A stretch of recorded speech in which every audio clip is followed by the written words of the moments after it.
কলকাতা হঠাৎ পাগলা হয়ে গিয়েছে। এক একজন মানুষ যে পাগল হয়ে যায় এ কথা আপনারা সবাই জানেন, কিন্তু একটা গোটা শহর হঠাৎ পাগলা হয়ে গিয়েছে শুনলে আপনাদের মনে খটকা লাগতে পারে নিশ্চয়ই। তবু কথাটা সত্য। ওই শুনুন, হাজার হাজার কণ্ঠে আকাশ কাঁপানো ওই বিকট চিৎকার শুনুন, জয় হিন্দ, বন্দে মাতরম, আল্লাহ আকবর। ওই দেখুন, নিকটে সুদূরে বাড়ির পর বাড়ি জুড়ে দাউ দাউ করে জ্বলছে সমুজ্জ্বল রক্তের মতো রাঙা টকটকে অগ্নিশিখার পর অগ্নিশিখা, এবং অতিকায় কৃষ্ণ অজগরের মতো ধূম্রকুণ্ডলী সারি সারে উপরে উঠে যাচ্ছে, যেন ছোবল মারবে বিপুল শূন্যর বুকে। শুনতে পাচ্ছেন না সুতীব্র আত্মধ্বনি? শুনতে পাচ্ছেন না ঘন ঘন বন্দুক ও বোমার ঘয়াল গর্জন এবং পলাতকদের অতি দ্রুত পদশব্দ? হ্যাঁ, কলকাতা শহর হঠাৎ পাগলা হয়ে গিয়েছে এবং অরণ্যচারী ব্যাঘ্রে ও সিংহের নৃশংস আত্মা এসে আজ দখল করেছে নগরবাসী মানুষদের বক্ষে। অধিকতর ভয়াবহ রাত্রি নেমে এলো শহরের ভেতরে, দিকে দিকে বুলিয়ে দিয়ে গাঢ় অন্ধকারের যবনিকা। পথে পথে গ্যাস পোস্টগুলোর আলোকচক্ষু আজ অন্ধ, বাস ও ট্যাক্সির চলাচল বন্ধ। একেবারে বোবা ফেরিওয়ালাদের কণ্ঠ, দোকানদাররা ঝাঁপ তুলে দিয়ে পলায়ন করেছে, সাধারণ পথিকরা আত্মগোপন করেছে আপন আপন ঘরবাড়ির অন্তরালে, এবং প্রত্যেক বাড়ির সদর দরজা ভেতর থেকে বদ্ধ। কিন্তু তবু মৌন হলো না কলকাতার মুখর পাগলামি। রাত্রির অন্ধকারকে দীর্ণ বিদীর্ণ করে চতুর্দিক থেকে জেগে উঠেছে তার প্রচণ্ড ধ্বনি ও প্রতিধ্বনি। রাজপথ যেখানে জনশূন্য, সেখানেও সেই সব বন্য চিৎকার শোনা যাচ্ছে। বদ্ধ দ্বার বাড়িগুলোর ছাদের থেকে মানুষদের সঙ্গে সঙ্গে উন্মত্ত চিৎকার করছে হাজার হাজার শঙ্খ, জয় হিন্দ, বন্দে মাতরম, আল্লাহ আকবর। মানিক বললে, জয়ন্ত, আজ রাতে দেখছি ঘুমের দফা রফা। জয়ন্ত বললে, সে কথা আর বলতে, কিন্তু হিন্দুরা কি নির্বোধ! কেন? তারা বন্দে মাতরম বলে চিৎকার করছে, কিন্তু বন্দে মাতরম কি নরহত্যার, ভাতৃহত্যার মন্ত্র? মুসলমানদের সম্বন্ধেও তুমি ওই প্রশ্নই করতে পারো। আল্লাহ আকবর বলতে কি বোঝায় হিন্দুর মুন্ডচ্ছেদ করা?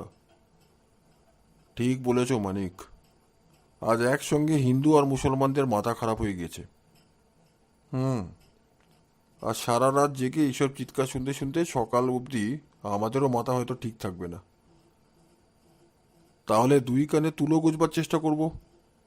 না, ঠাট্টা নয় জয়ন্ত। এসো, জানলাগুলো বন্ধ করে শুয়ে পড়া যাক, তারপর সকালে উঠে দেখা যাবে পথঘাটের অবস্থা কীরকম। জয়ন্ত ও মানিক সকালবেলা যখন বাড়ির বাইরে গিয়ে দাঁড়ালো, তখন রাতে সেই ভয়ঙ্কর ও পৈশাচিক গণ্ডগোল বোধ করি শান্ত হয়ে এসেছে। মাঝে মাঝে দু চারজন এখনও জয় হিন্দ প্রভৃতি বলবার চেষ্টা করছে বটে, কিন্তু কণ্ঠস্বরগুলো যথেষ্ট কাহিল হয়ে পড়েছে বলে মনে হচ্ছে।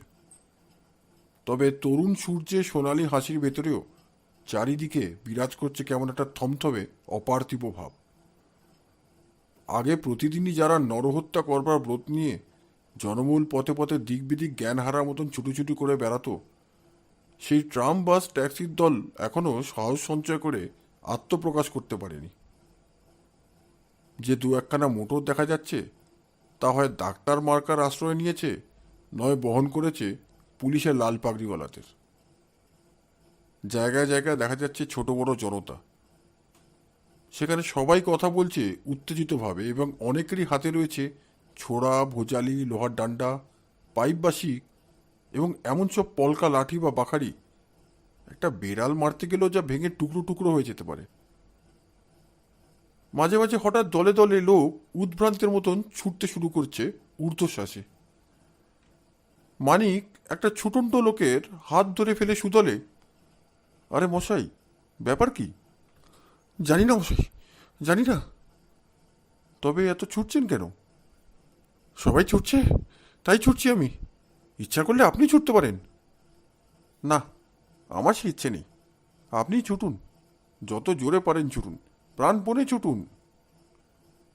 মানিক হাত ছেড়ে দিলে লোকটি আবার ছুটতে শুরু করলে। জয়ন্ত হাসলে, মানিকও হাসলে বটে, কিন্তু তাদের সেই হাসির মধ্যে নেই কিছুমাত্র কৌতুকের আবেগ। রাজপথ হয়ে উঠেছে আজ ভীষণ বিভীষিকা। তার দিকে তাকালেও শিউরে ওঠে অন্তরাত্মা। মৃতদেহ, মৃতদেহ আর মৃতদেহ। কোথাও একজন কি দুজন, এবং কোথাও বা 4-5 জন মানুষের মৃতদেহ। প্রত্যেকের দেহের ভঙ্গি একান্ত অস্বাভাবিক। প্রত্যেক দেহই রক্তাক্ত ও ক্ষতবিক্ষত। দেহহীন মুন্ডু এবং মুন্ডুহীন দেহের অভাব নেই। কাটা পা আর হাতও পড়ে রয়েছে এখানে সেখানে। সর্বত্র রক্তের ছড়াছড়ি। রক্তধারায় পথ হয়েছে পিচ্ছিল কর্দমাক্ত। সেসব ভয়ানক দৃশ্য অসহনীয়। মানুষের প্রতি মানুষ যে কত নিষ্ঠুর হতে পারে, কলকাতার রাজপথে পাওয়া যায় তারই জ্বলন্ত প্রমাণ। হঠাৎ মানিক সচকিত কণ্ঠে বলে উঠল, জয়ন্ত, দাঁড়াও। কি হয়েছে মানিক? এখানে একটি দেহ পড়ে রয়েছে, বরেনবাবুর মৃতদেহ। ইনি আমার পরিচিত, বন্ধু বললেও চলে। কে বরেনবাবু? বরেন্দ্র সুন্দর রায়চৌধুরী। আমার কাছে তুমিও এর নাম শুনেছ। বরেন্দ্র সুন্দর রায়চৌধুরী, আনন্দপুরের জমিদার? হ্যাঁ। জয়ন্ত এগিয়ে গিয়ে দাঁড়ালো। একটি পরম সুন্দর মানুষের সুগঠিত দেহ, মুখ চোখ সুশ্রী, বর্ণ গৌর। দেখলেই বোঝা যায় সম্ভ্রান্ত ব্যক্তি। দেহের ভঙ্গি স্বাভাবিক। প্রথম দৃষ্টিতে মনে হয় ভদ্রলোক যেন ঘুমিয়ে আছেন নিশ্চিন্ত আরামে, কিন্তু তার বুকের ওপরে রয়েছে একটা কুৎসিত ক্ষতচিহ্ন। জয়ন্ত দেহের পাশে বসে পড়ল। তীক্ষ্ণ দৃষ্টিতে কিছুক্ষণ ধরে পরীক্ষা করলে ক্ষতচিহ্নটা। তারপর গম্ভীর স্বরে বললে, মানিক, আমার বিশ্বাস এই ভদ্রলোক সাম্প্রদায়িক দাঙ্গা হাঙ্গামায় মারা পড়েননি। এ হচ্ছে সাধারণ হত্যাকাণ্ড। কেউ একে অন্য জায়গায় খুন করে পুলিশকে ঠকাবার জন্য এখানে এনে ফেলে রেখে গেছে। বরেনবাবুর মৃতদেহ নিয়ে আরও ভালো করে পরীক্ষায় নিযুক্ত হলো জয়ন্ত। হঠাৎ পেছন থেকে উৎসাহিত কণ্ঠে শোনা গেল, আরে মানিক নাকি? ইন্সপেক্টর সুন্দরবাবুর কণ্ঠস্বর। ফিরে দাঁড়িয়ে মানিক বললে, এত সকালে সুন্দরবাবু রাস্তায় যে প্রাতঃভ্রমণে বেরিয়েছেন বুঝি? সুন্দরবাবু এগিয়ে আস্তে আস্তে বললেন, হে হে হে, প্রাতঃভ্রমণেই বেরিয়েছি বটে। পুলিশের চাকরি নিয়ে আমরা কি আর মানুষ আছি? আমরা শকুনি, শকুনি। যেখানে মরা সেখানেই আমরা। রাজপথ হয়েছে আজ মরাদের বিছানা। আমরা কি এখানে না এসে থাকতে পারি? আরে কেউ? জয়ন্ত যে, তোমার সামনে একটা মরা। বাপু, তুমি তো আর পুলিশে চাকরি করো না, তবে শখ করে মরা খাটতে বেরিয়েছ কেন? জয়ন্ত জবাব দিলে না, মুখও তুললে না। মানিক বললে, সুন্দরবাবু, এই মৃতদেহটি আমার এক বন্ধুর। ইনি আনন্দপুরের জমিদার, নাম বরেন্দ্র সুন্দর রায়চৌধুরী। শুনে দুঃখিত হলুম, কিন্তু উপায় কি আর আছে ভাই? দেশে সাংঘাতিক হানাহানি মেতেছে। তোমার আমার কত বন্ধুকেই যে আত্মদান করতে হবে তা কে জানে। মানিক বললে, না সুন্দরবাবু, জয়ন্ত বলছে বরেন্দ্রবাবু সাম্প্রদায়িক হাঙ্গামায় মারা পড়েননি। বটে বটে, জয়ন্ত এমন কথা বলছে? তার মতে কেউ একে অন্য জায়গায় খুন করে এখানে এনে ফেলে রেখে গিয়েছে। খুনির এতটা পরিশ্রম করবার কারণ কি? খুনি পুলিশকে ঠকাতে চায়। ব্যাপারটা সাম্প্রদায়িক হত্যাকাণ্ড বলে চালিয়ে দিতে পারলে পুলিশ জোর তদন্ত না করতেও পারে। লাশের গায়ে কি খুনির মনের কথা লেখা আছে নাকি? আমি জানি না, জয়ন্তকে জিজ্ঞাসা করুন। কি হে জয়ন্ত, তুমি মিশরের মমির মতন চুপ মেরে আছো কেন? মানিকের কথা কি সত্য? জয়ন্ত উঠে দাঁড়িয়ে বললে, হ্যাঁ। এই ভদ্রলোক এখানে মারা পড়েননি? না। কেমন করে জানলে হে? জয়ন্ত বললে, প্রথমত ইনি যে সাম্প্রতিক দাঙ্গায় মারা পড়েননি খুব সহজেই সে সন্দেহ হয়। ইনি হিন্দু, আর এটা হচ্ছে একেবারে হিন্দু পাড়া। এখানে হঠাৎ কোনো মুসলমান এসে একে হত্যা করতে পারে না। অন্য কোথাও খুন করে মুসলমানরা যে হিন্দু পাড়ায় এসে লাশ ফেলে দিয়ে যেতে সাহস করবে তাও মনে হয় না। সাম্প্রতিক দাঙ্গায় রাস্তায় কেউ যদি মারা যায় তাকে নিয়ে বেশি মাথা ঘামাবার দরকার হয় না। হ্যাঁ, এই কথাটা মানি। তারপর শুনুন, আমি এই মৃতদেহ ভালো করে পরীক্ষা করেছি। বাঁ দিকে দ্বিতীয় আর তৃতীয় পাঁজরার মাঝখানে কেউ ছোড়া দিয়ে আঘাত করেছে। ছোড়া প্রবেশ করেছে স্টার্নাম বা বুককাস্থির খুব কাছেই। ওরকম আঘাতে মৃত্যু হয় প্রায় মুহূর্তের মধ্যেই। কিন্তু সে আঘাতে বরেন্দ্রবাবু মারা পড়েননি। তবে মৃতদেহে তো আর কোনো আঘাতের চিহ্ন দেখছি না। আগে আমার সব কথা শুনুন। অস্ত্রে কেবল বাঁ পাশের ফুসফুসই জখম হয়নি, দেহের দুটো প্রধান ধমনীয় পালমান্নারি আর এওর্টা আংশিকভাবে দুই ভাগে বিভক্ত হয়ে গিয়েছে।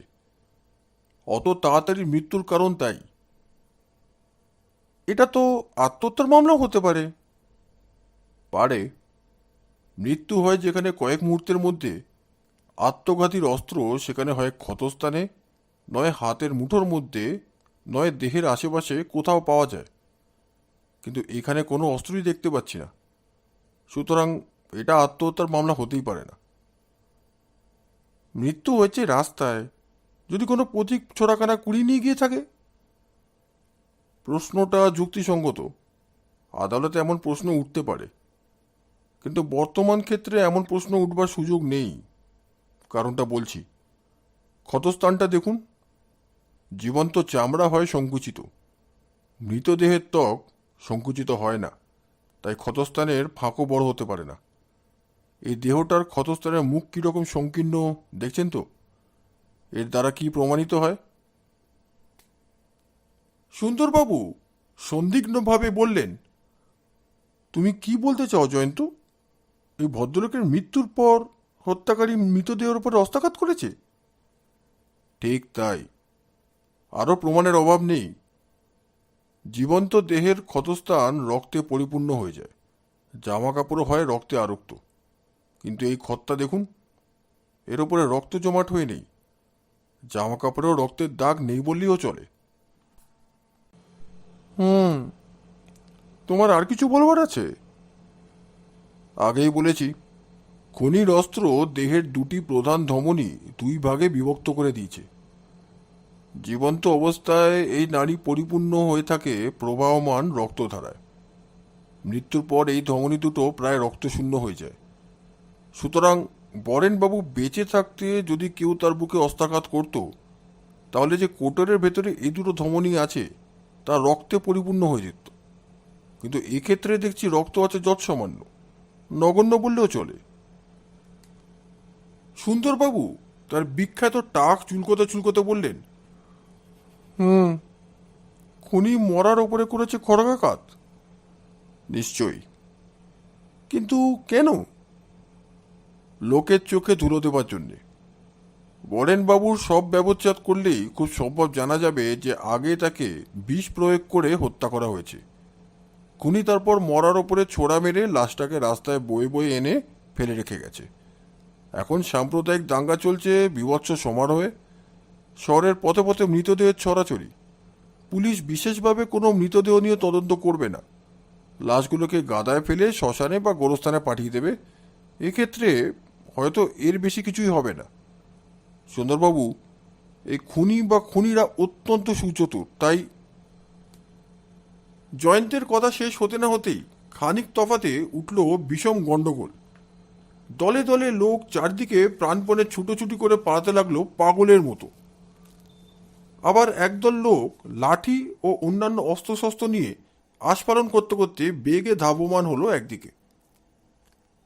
সুন্দরবাবু তার রিভলভার বের করে বললেন, এসো জয়ন্ত, এসো মানিক, ব্যাপারটা কি দেখা যায়। এই সেপাইরা, তোমরাও এসো সাথে।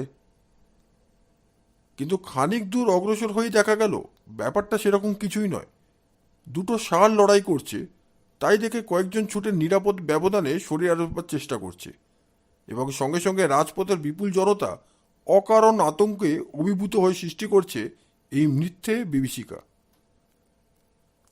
জয়ন্ত, মানিক ও সুন্দরবাবু আবার ফিরে এলেন যথাস্থানে।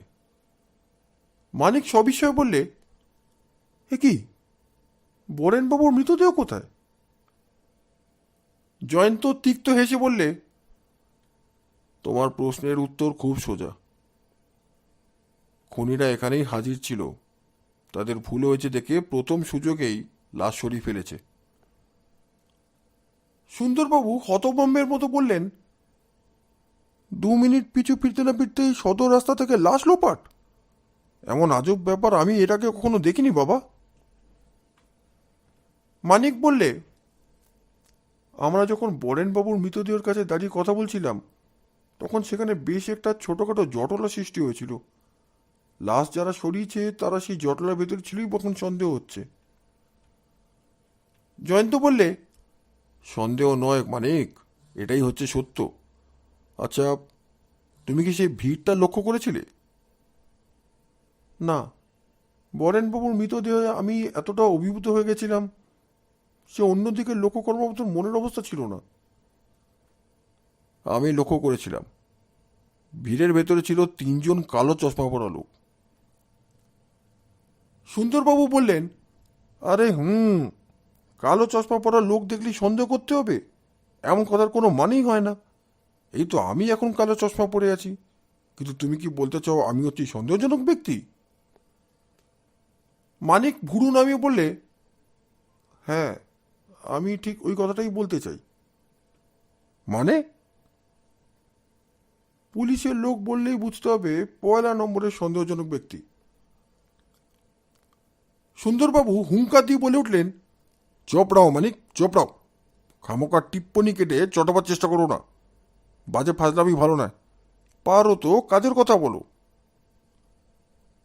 জয়ন্ত বললে, আমার সন্দেহের কারণ বলি শুনুন। প্রথমত, কোনো ছোট ভিড়ে একখানা কালো চশমায় যথেষ্ট, কিন্তু একসঙ্গে 3খানা কালো চশমা কি অল্প বিস্তর অসাধারণ নয়? দ্বিতীয়ত, ওই 3জন কালো চশমা পরা লোকের স্বাদ ছিল একরকম, খাকি শার্ট, হাফ প্যান্ট আর বুট জুতো, দেখলেই মনে হয় যেন তারা ফৌজের সেপাই। এটাও আমি লক্ষ্য করেছিলাম যে তাদের মধ্যে একজন হচ্ছে অতিরিক্ত রোগা, তার মাথার চুল বেশ লম্বা, প্রায় কাঁধ পর্যন্ত এসে পড়েছিল। মানিক চমৎকৃতভাবে বললে, মৃতদেহ পরীক্ষা করতে করতেও তুমি এত ব্যাপার লক্ষ্য করেছিলে? নিশ্চয়ই। তুমি কি জানো না মানিক, সত্যিকার গোয়েন্দার থাকে সেই রকম চক্ষু, ইংরেজিতে যা ক্যামেরা আই নামে বিখ্যাত। এরকম চোখে পড়ে যে কোনো দৃশ্য তা চিরস্থায়ী হয়ে যায়। সুন্দরবাবু বিরক্তি ভরে ভুরু সংকোচন করে বললেন, ওসব চোখ টোকের কথা এখন থো করো বাপু। আমার কথা হচ্ছে, এই অদ্ভুত লাশ চুরির অর্থটা কি? জয়ন্ত বললে, অর্থ খুবই স্পষ্ট। অপরাধীরা ভেবেছিল এই ব্যাপারটা সাম্প্রদায়িক খুনের মামলা বলে চালিয়ে দেবে। শেষ পর্যন্ত কোথাকার জল কোথায় দাঁড়ায় তা দেখবার জন্য তারা এখানে অপেক্ষা করছিল। তারা দেখল আমি তাদের অতি চালাকি ধরে ফেলেছি। সুতরাং লাশ যে সব ব্যবচ্ছেদগারে পাঠানো হবে আর পুলিশ যে সব ব্যবচ্ছেদগারের রিপোর্ট পেয়ে মামলার ভার গ্রহণ করবে, এটা বুঝতেও তাদের আর বিলম্ব হয়নি। আচ্ছা, সব ব্যবচ্ছেদগারের রিপোর্টে কি থাকতো? ঠিক কি থাকতো তা আমি বলতে পারি না, তবে এটুকু নিশ্চয়ই বলা যেত, বরেন্দ্রবাবুকে আগে বিষ খাইয়ে বা অন্য কোনো উপায় হত্যা করে পরে তার মৃতদেহের ওপরে অস্ত্রাঘাত করা হয়েছে। মানিক বললে, কিন্তু একটা গোটা মৃতদেহ হজম করা তো সহজ নয়। জয়ন্ত বললে, এই দাঙ্গার বাজারে সবই সহজ, কিন্তু আপাতত ওসব কথা থাক। এখন দেখা যাক কি উপায়ে লাশটা সরিয়ে ফেলা হয়েছে সেটা জানতে পারা যায় কিনা। তখন সেখানে কয়েকজন লোক দাঁড়িয়ে ছিল। 2-4জনকে জিজ্ঞেস করতেই জানা গেল, ষাঁড়ের লড়াইয়ের জন্য রাজপথে যখন মিথ্যে আতঙ্কের সৃষ্টি হয়েছিল, সেই সময় হঠাৎ একখানা জিপ গাড়ি এসে মৃতদেহটা তুলে নিয়ে চলে গেছে। খবরটা যে দিলে সেই রাস্তার ধারে তার একখানা পানের দোকান আছে। সুন্দরবাবু বললে, তুমি কিরকম লোক হে বাবু, ওসব দেখেও চুপ করে রইলে? দোকানদার বললে, কেমন করে বুঝবো হুজুর, আমি তো ভেবেছিলাম তারা সেপাই। তাদের পরনে সেপাইয়ের পোশাক ছিল? আগে হ্যাঁ হুজুর। তারা কজন ছিল? 3 জন। জয়ন্ত জিজ্ঞাসা করলে, তাদের চোখে কি কালো চশমা ছিল? আগে হ্যাঁ হুজুর। একটা লোক কি খুব ঢ্যাঙা আর খুব রোগা? আগে হ্যাঁ, আর তার মাথায় ছিল ঝাঁকড়া চুল। জয়ন্ত ও মানিক অর্থপূর্ণ দৃষ্টি বিনিময় করলে। সুন্দরবাবু বললেন, তুমি জিপ গাড়িখানার নম্বর দেখেছ? দেখো নি? তুমি হচ্ছ একটা আস্ত গাধা। আগে হুজুর, আমি ইংরেজি পড়তে পারি না। পারো না? তাহলে যে গাধা নও, একটা আস্ত মুখ্য গাধা। লোকটি হাত জোর করে বললে, আগে হুজুর, আপনি যা বলেন। জয়ন্ত বললে, জিপ গাড়িখানা কোন দিক দিয়ে গেছে সেটা বলতে পারবে তো? আগে সামনের ওই রাস্তাটা ধরে। মানিক, ওটা তো গঙ্গায় যাওয়ার রাস্তা। হ্যাঁ। তাহলে আমার বিশ্বাস লাশটা তারা গঙ্গা জলে বিসর্জন দেবে শিগগির। কোথায়? গঙ্গার ধারে। সুন্দরবাবু বললেন, জয়ন্ত, তুমি কি মনে করো আমাদের হাতে আত্মসমর্পণ করবার জন্য তারা এখনো গঙ্গার ধারে বসে আছে? বসে থাক বা না থাক, ওদিকে একবার যেতে দোষটা কি? মানিক অঙ্গুলি নির্দেশ করে বললে, জয়ন্ত, জয়ন্ত, গঙ্গার দিক থেকে একখানা জিপ গাড়ি খুব বেগে এদিকেই আসছে না? হুম। আরে, আরে, গাড়ির ভেতরে বসে আছে যে আমাদের সেই কালো চশমা পড়া বন্ধু লোকেরাই। বাহবা, কি বাহবা! সুন্দরবাবু 4 জন পাহারাওয়ালা নিয়ে পথ রোধ করে দাঁড়ালেন। এগিয়ে গেল জয়ন্ত ও মানিক। জিপ গাড়িখানা কোনো রকম ইতস্তত না করেই ছুটে আসতে লাগলো। গাড়ির আরোহীদের মধ্যে কোনো চাঞ্চল্য দেখা গেল না। নির্ভয়ে তারা বসে আছে পাথরের মূর্তির মতন। তাদের ভাব দেখলে মনে হয় পথজোড়া এই জনতা যেন তাদের দৃষ্টিগোচর হয়নি। গাড়ি খুব কাছে এসে পড়তেই সুন্দরবাবু 2 বাহু শূন্যে তুলে হুকুমের স্বরে বললেন, গাড়ি থামাও। কোনো রকম জানান না দিয়েই গাড়ির গতি বেড়ে গেল আচম্বিতে।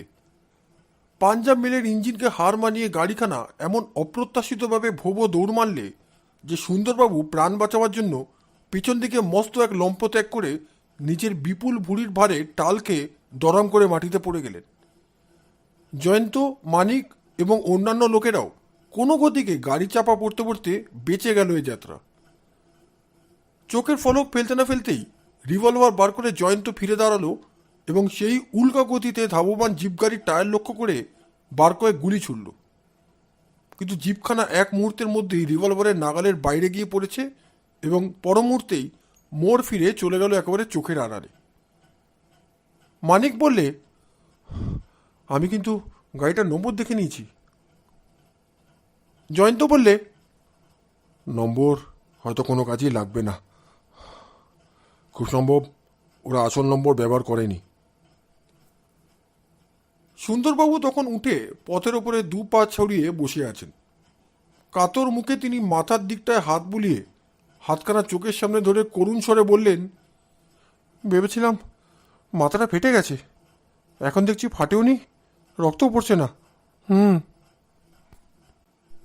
মানিক বললে, সুন্দরবাবু, আপনার পক্ষে মাথার চেয়ে প্রয়োজনীয় জিনিস হচ্ছে ভুঁড়ি। মাথা ফাটলেও আপনি পটল তুলবেন না, ভুঁড়ি ফেসে গেলে একেবারে সর্বনাশ।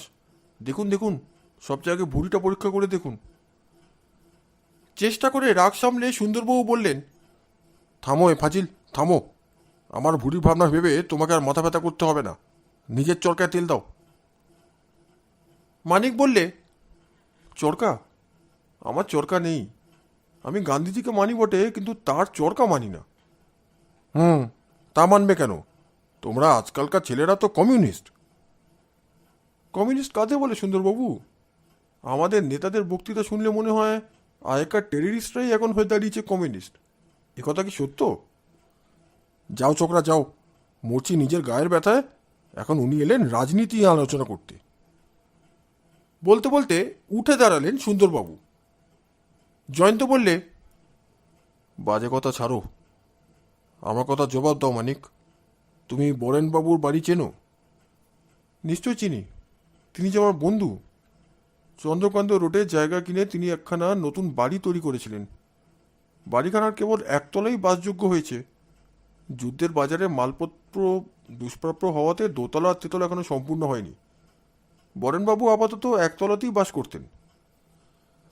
তার পরিবারবর্গ আছেন? আছেন বই কি, কিন্তু অসম্পূর্ণ বাড়িতে স্থানাভাব হবে বলে তারা এখনো দেশেই আছেন।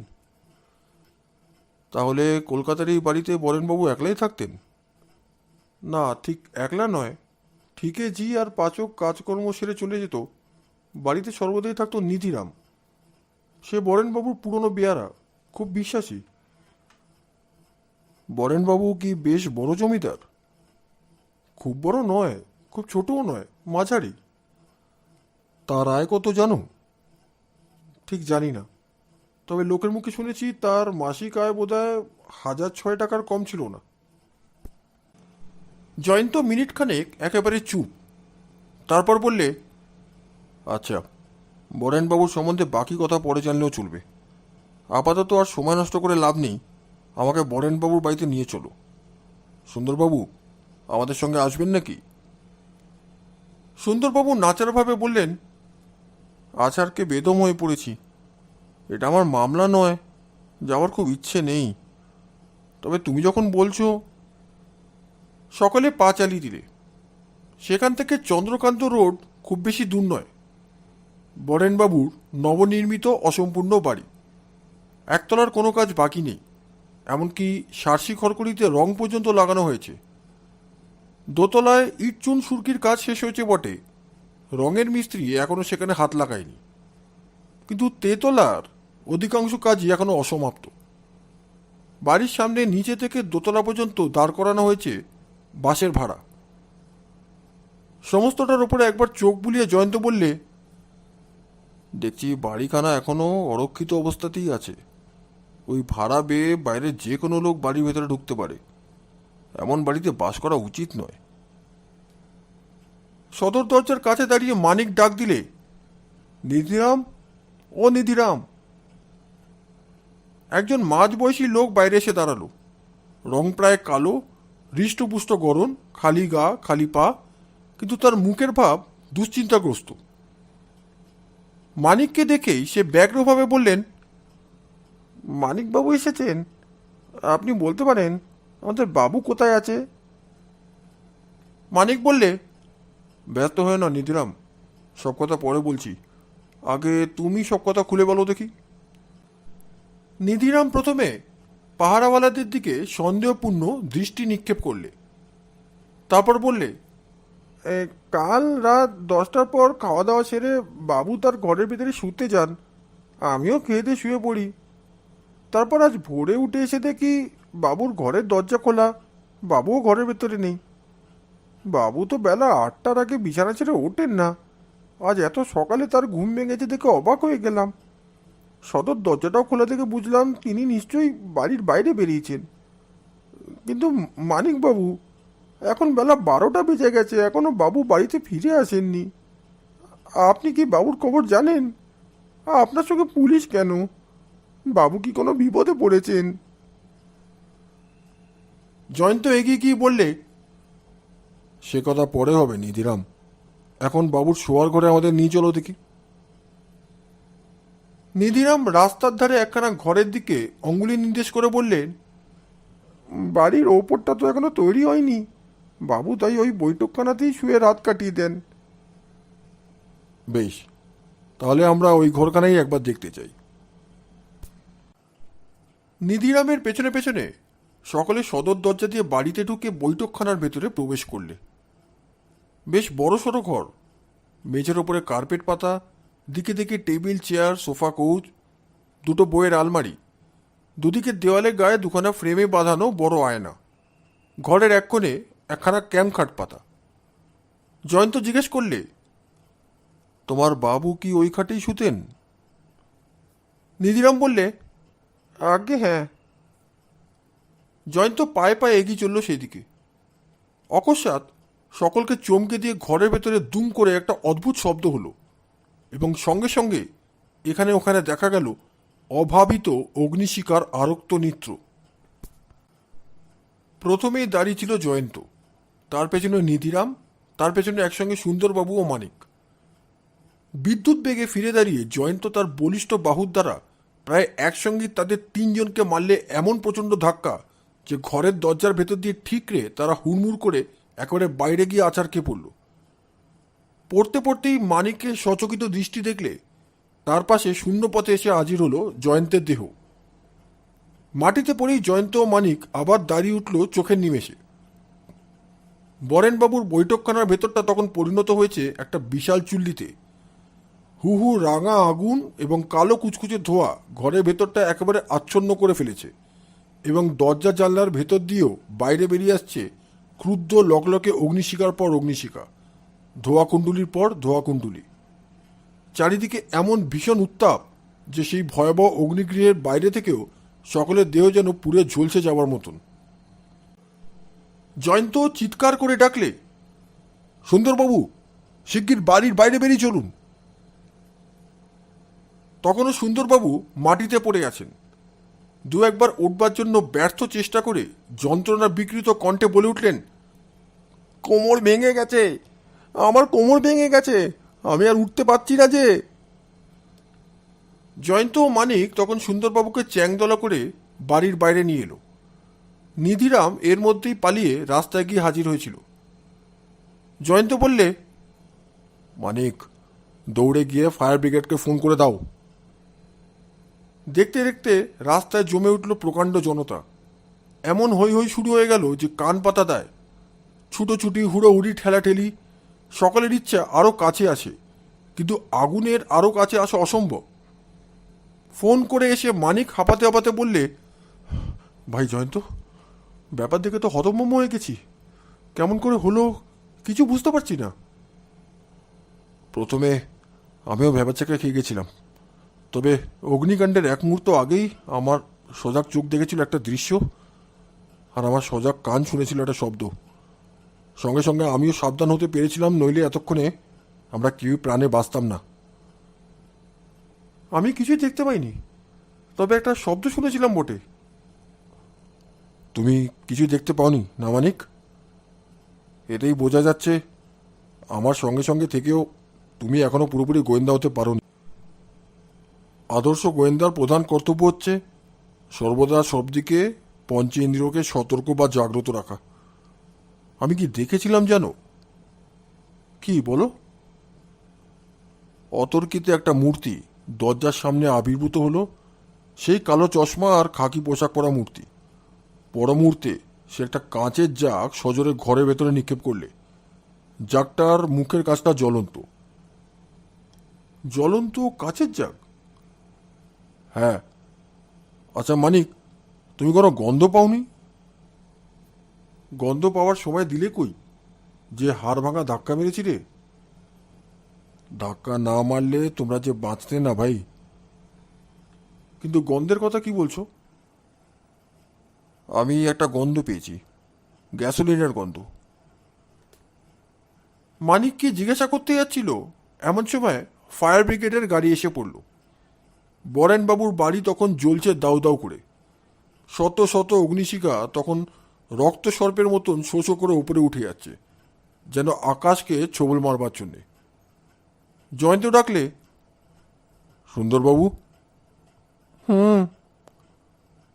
এখন আপনার অবস্থা কেমন? প্রায় মারাত্মক। কোনো ক্রমে উঠে দাঁড়িয়েছি বটে, কিন্তু শরীরে আর পদার্থ নেই। একটি মাত্র দিনে দুবার প্রচণ্ড আচার খাওয়া, এই বয়সে হজম কেন করতে পারবো ভাই?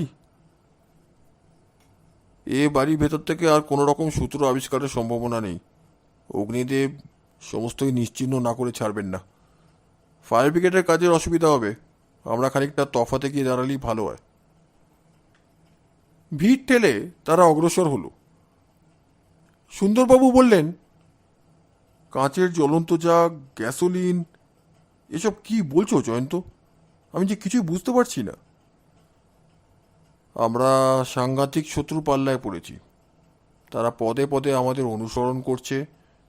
আসল ঘটনাস্থলে আমাদের আবির্ভাব দেখেই তারা কেবল এই বাড়িতে আগুন ধরিয়ে দেয়নি, আমাদের পুড়িয়ে মারার চেষ্টা করছে।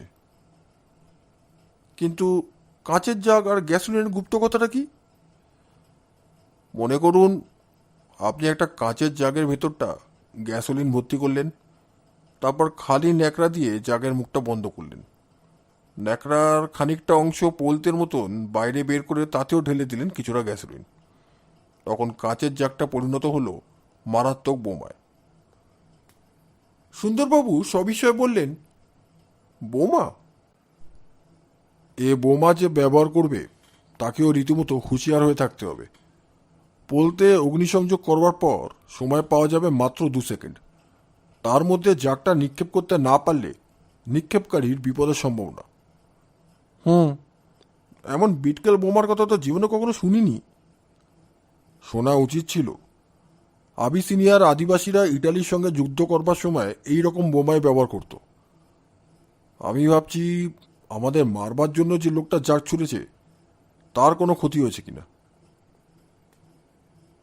ভিড়ের ভেতর দাঁড়িয়ে একটি ভদ্রলোক অত্যন্ত মনোযোগ দিয়ে জয়ন্তের কথা শুনছিলেন। তিনি এগিয়ে এসে বললেন, মশাই ঠিক অনুমান করেছেন। একটু আগে একজন কালো চশমা আর খাকি পোশাক পরা লোক পাগলের মতো ছুটতে ছুটতে পথের ওপর বেহুশ হয়ে পড়ে যায়। তার সমস্ত পোশাকে আগুন লেগে গেছিল। আমরা কজন মিলে তাকে হাসপাতালে পাঠিয়ে দিয়েছি বটে, কিন্তু সে বাঁচবে বলে তো মনে হয় না। লোকটা যেখানে পড়ে গেছিল সেখান থেকে এই ভাঙা চশমা আর একখানা চশমার খাপ কুড়িয়ে পেয়েছি। ক্ষিপ্ত হস্তে দুটো জিনিস গ্রহণ করে জয়ন্ত সাগ্রহে জিজ্ঞাসা করলেন, তাকে কোন হাসপাতালে পাঠানো হয়েছে জানেন? জানি, মেয়েও। জয়ন্ত ফিরে দাঁড়িয়ে উত্তেজিত স্বরে বললেন, জাগ্রত হন সুন্দরবাবু, জাগ্রত হন। আর 1 মিনিট দেরি নয়, এখনই মেয়ে হাসপাতালে ছুটতে হবে।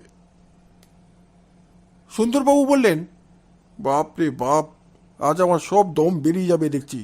ঘটনার পর ঘটনা, এ যে ঘটনার মহাবন্যা। গঙ্গার ধারে মেয় হাসপাতাল, প্রবেশপথ স্ট্যান্ড রোডের ওপরে।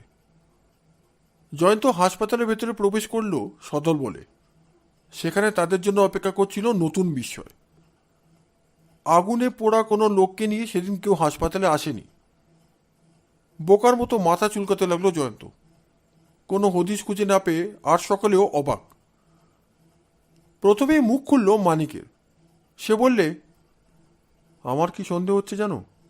অপরাধীর সঙ্গীরাও ছিল জনতার ভেতরে। তারাই আগুনে পোড়া লোকটাকে নিয়ে হাসপাতালে পৌঁছে দেবে বলে গাড়িতে উঠে চম্পট দিয়েছে। নইলে একটা বড় বড় মানুষ এমনভাবে উবে যেতে পারে নাকি? জয়ন্ত বললে, আমারও মনে হচ্ছে মানিকের অনুমান সত্য। সুন্দরবাবু, যারা বরেনবাবুকে খুন করেছে তারা সাধারণ অপরাধী কিন্তু নয়। এমন করে বারবার আমাদের চোখে ধুলো দেওয়ার শক্তি যার তার হয় না। এই মামলাটার কিনারা করতে হলে আমাদের অনেক কাঠখড় পোড়াতে হবে দেখছি। সুন্দরবাবু বললেন, কাঠই বলো আর খড়ই বলো, আজকে আমি আর কোনো কিছু পোড়াতে রাজি নই বাবা। আমার গোটা দেহটাই পাকা ফোড়া মতো টনটন করছে। এই আমি সবেগে ধাবমান হলুম নিজের বাসার দিকে। এখন সামনে চীনের প্রাচীর থাকলেও আমার গতিরোধ করতে পারবে না। জয়ন্ত বললে, একটু দাঁড়ান সুন্দরবাবু, একটা কথা। আরে এখনো কথা? সকাল থেকে এত ঝুড়ি ঝুড়ি কথা কয়েও তোমার আশ মিটল না? আরও একটা কথা আছে। কি কথা বলো? কলকাতায় শ্মশান আছে 3টে, কাশীমিত্রের ঘাট, নিমতলা আর কেয়ারতলা। এটা তোমার আবিষ্কার নয়, একথা সবাই জানে। শুনেছেন তো, যে লোকটা আজ আগুনে পুড়েছে তার বাঁচবার সম্ভাবনা কম। যদি সে মারা পড়ে তার দেহ যে কোনো একটা শ্মশানে নিয়ে যেতে পারে। ওই 3টে শ্মশানে পাহারা দেওয়ার ব্যবস্থা করলে কিন্তু ভালো হয়। দেখা যাবে। আর কোনো কথা নেই তো? আর কোনো কথা আমি শুনবো না কিন্তু। না সুন্দরবাবু, আপাতত আমার কথাটি ফুরলো। সুন্দরবাবুর প্রস্থান, জয়ন্ত ও মানিক বাড়ির পথ ধরলে। সেই দিনই বিকেলের পর জয়ন্তের বাড়ির একটা ঘর। চায়ের পেয়ালা খালি করে জয়ন্ত বললে, মানিক, এবারে মামলাটা আমি ঠিক বুঝতে পারছি না। কেন? কারণ প্রথমত, ঘটনাস্থল থেকে কোনো সূত্রই আবিষ্কার করার সুযোগ আমরা পাইনি। দ্বিতীয়ত, কোন উদ্দেশ্যে বরেনবাবুকে খুন করা হয়েছে? তুমি কি তার কোনো শত্রু কথা জানো? না। উদ্দেশ্যহীন হত্যা করে কেবল পাগল। কিন্তু আজ আমরা যাদের পাল্লায় পড়েছিলাম তারা যে পাগল নয় সে পরিচয় পেয়েছি কিন্তু পদে পদে। না, পাগল নয়, তারা অতি সুচতুর ব্যক্তি। কিন্তু কেন তারা বরেনবাবুকে খুন করল আমি কি করে বলবো বলো? আচ্ছা, তুমি বরেনবাবুর পরিবারবর্গের কথা বলছিলে, তাদের কথা আরো ভালো করে বলো দেখি। বরেনবাবুর 2 বিবাহ। প্রথম স্ত্রীর মৃত্যুর পর আবার তিনি বিবাহ করেন। তার কোনো স্ত্রীরই সন্তান হয়নি। মানিক, বরেনবাবুর মাসিক আয় ছিল 6,000। হ্যাঁ, অর্থাৎ বাৎসরিক 72,000 টাকা। বড় সামান্য টাকা নয়। এর চেয়ে ঢের কম টাকার জন্য পৃথিবীতে অনেক নরহত্যা আর রক্তপাত হয়েছে। মানিক চমকে উঠে বললে, তুমি কি মনে করো সম্পত্তির লোভে কেউ বরেনবাবুকে খুন করেছে? আপাতত আমি কিছু মনে করছি না। গোড়া থেকেই অন্ধের মতো যে কোনো একটা সন্দেহের পেছনে ছুটোছুটি করা আমার স্বভাব নয়। এখন আমার মন হচ্ছে নতুন খাতার মতন, যার ওপরে সন্দেহজনক একটি লাইনও এখনো লেখা হয়নি। যাক সে কথা। বলো দেখি মানিক, বরেনবাবুর অবর্তমানে তার সম্পত্তির উত্তরাধিকারী হবে কে? খুব সম্ভব তার ছোট ভাই। বরেনবাবুর আর কোনো আত্মীয় নেই? আছেন 2 বোন, একজন সধবা, একজন বিধবা। তারা দুজনেই থাকেন শ্বশুর বাড়িতে। বরেনবাবুর ছোট ভাইয়ের নাম কি? নরেন্দ্রনাথ রায়চৌধুরী। বরেনবাবুর পৈতৃক সম্পত্তির বাকি অর্ধাংশ উত্তরাধিকার সূত্রে তিনিও পেয়েছিলেন। নরেনবাবুর বয়স কত? 30-এর বেশি হবে না। স্বভাব চরিত্র? যতদূর জানি আর সব দিক দিয়ে ভালোই। অত্যন্ত সরল, সজ্জন, নম্র, বিনয়ী, পরোপকারী। কিন্তু থামলে কেন? কিন্তু কি? ভীষণ তার ঘোর দৌড়ের নেশা। অধিকাংশ সম্পত্তি নিয়ে খুইয়েছেন ঘোড়ার পেছনে। আগে তার নিজেরও রেসের ঘোড়া ছিল। আমি একবার নরেনবাবুর সঙ্গে আলাপ করতে চাই। কিন্তু তিনি এখন দেশে আছেন। দাদার মৃত্যুর খবর পেলে নিশ্চয়ই তিনি কলকাতায় আসবেন। হ্যাঁ, তাদের 2 ভাইয়ের ভিতরে অত্যন্ত সদ্ভাব ছিল। দুজনেই দুজনকে ভালোবাসতেন। আচ্ছা, আজ থাক এ প্রসঙ্গ। এখন অন্য একটা দরকারি কথা শোনো। হ্যাঁ, বলো। যে লোকটা কাঁচের জ্বলন্ত জাগ ছুঁড়েছিল, তার ভাঙা চশমা, চশমার খাপখানা আমাদের হস্তগত হয়েছে, জানো তো? চশমার খাপের ভেতরে এক টুকরো চিঠি পেয়েছি। এই নাও, তুমিও পড়ে দেখো। কাগজের ভাঁজ খুলে মানিক পড়লে, বিজয়, আজ রাত 10টার সময় 10 নম্বর রামবাবু লেনে আমার সঙ্গে দেখা করতে ভুলো না। মানিক জিজ্ঞেস করলে, রামবাবু লেনটা কোথায়? বেহালায়। চিঠির তারিখ দেখেছ? বিজয়ের আজই রামবাবু লেনে যাওয়ার কথা। চিঠি যে লিখেছে তার নাম নেই? নামটা আমাদেরই আজ আবিষ্কার করতে হবে। অর্থাৎ বিজয় এখন কুপোকাত, সুতরাং তার বদলে আমরা দুজনে আজ সন্ধ্যার পরেই রামবাবু লেনে যাত্রা করব। কেমন, রাজি? নিশ্চয়ই, কিন্তু হুঁশিয়ার, সঙ্গে রিভলভার নিতে ভুলো না যেন। সন্ধ্যা এবং রাত্রির সন্ধিক্ষণ। কৃষ্ণপক্ষের একটি রাত। প্রথম দিকে খানিকটা ভাঙা চাঁদের আলো ছিল বটে, কিন্তু তারপরই পৃথিবী ছেয়ে গেল অন্ধকারে। জয়ন্ত কিছুক্ষণ খোঁজাখুঁজির পর আবিষ্কার করলে রামবাবু লেনের 10 নম্বরকে। খুব সম্ভব সেটা কোনো বাগান বাড়ি। চারিদিকে প্রাচীর, ফটকের রেলিংয়ের ভেতর দিয়ে ঝাপসা ঝাপসা দেখা যাচ্ছে গাছপালার মাঝখানে একখানা বড় একতলা বাড়ি। কিন্তু ফটকে বাইরে থেকে তালা দেওয়া। বাড়ির কোনো দরজা জানলার ফাঁক দিয়েও চোখে পড়ে না এতটুকু আলোর রেখা। জয়ন্ত বললে, দেখে মনে হচ্ছে বাড়িখানা খালি। এখনো তো 10টা বাজতে অনেক দেরি। আপাতত আমাদের কি করা উচিত মানিক? হয় পাঁচিল টপকে ভেতরে যাওয়া, নয় রাস্তার ওপাশে গাছে চড়ে উপর থেকে চারিদিকে নজর রাখা। উত্তম, আমরা শেষের উপায় অবলম্বন করব। এসো ভায়া, খানিকক্ষণ শাখা মৃগের ভূমিকায় অভিনয় করা যাক। খানিকক্ষণ কাটল। দ্রুত বেগে অস্ত যাওয়ার চেষ্টা করছে আজকের অনতি উজ্জ্বল চাঁদ।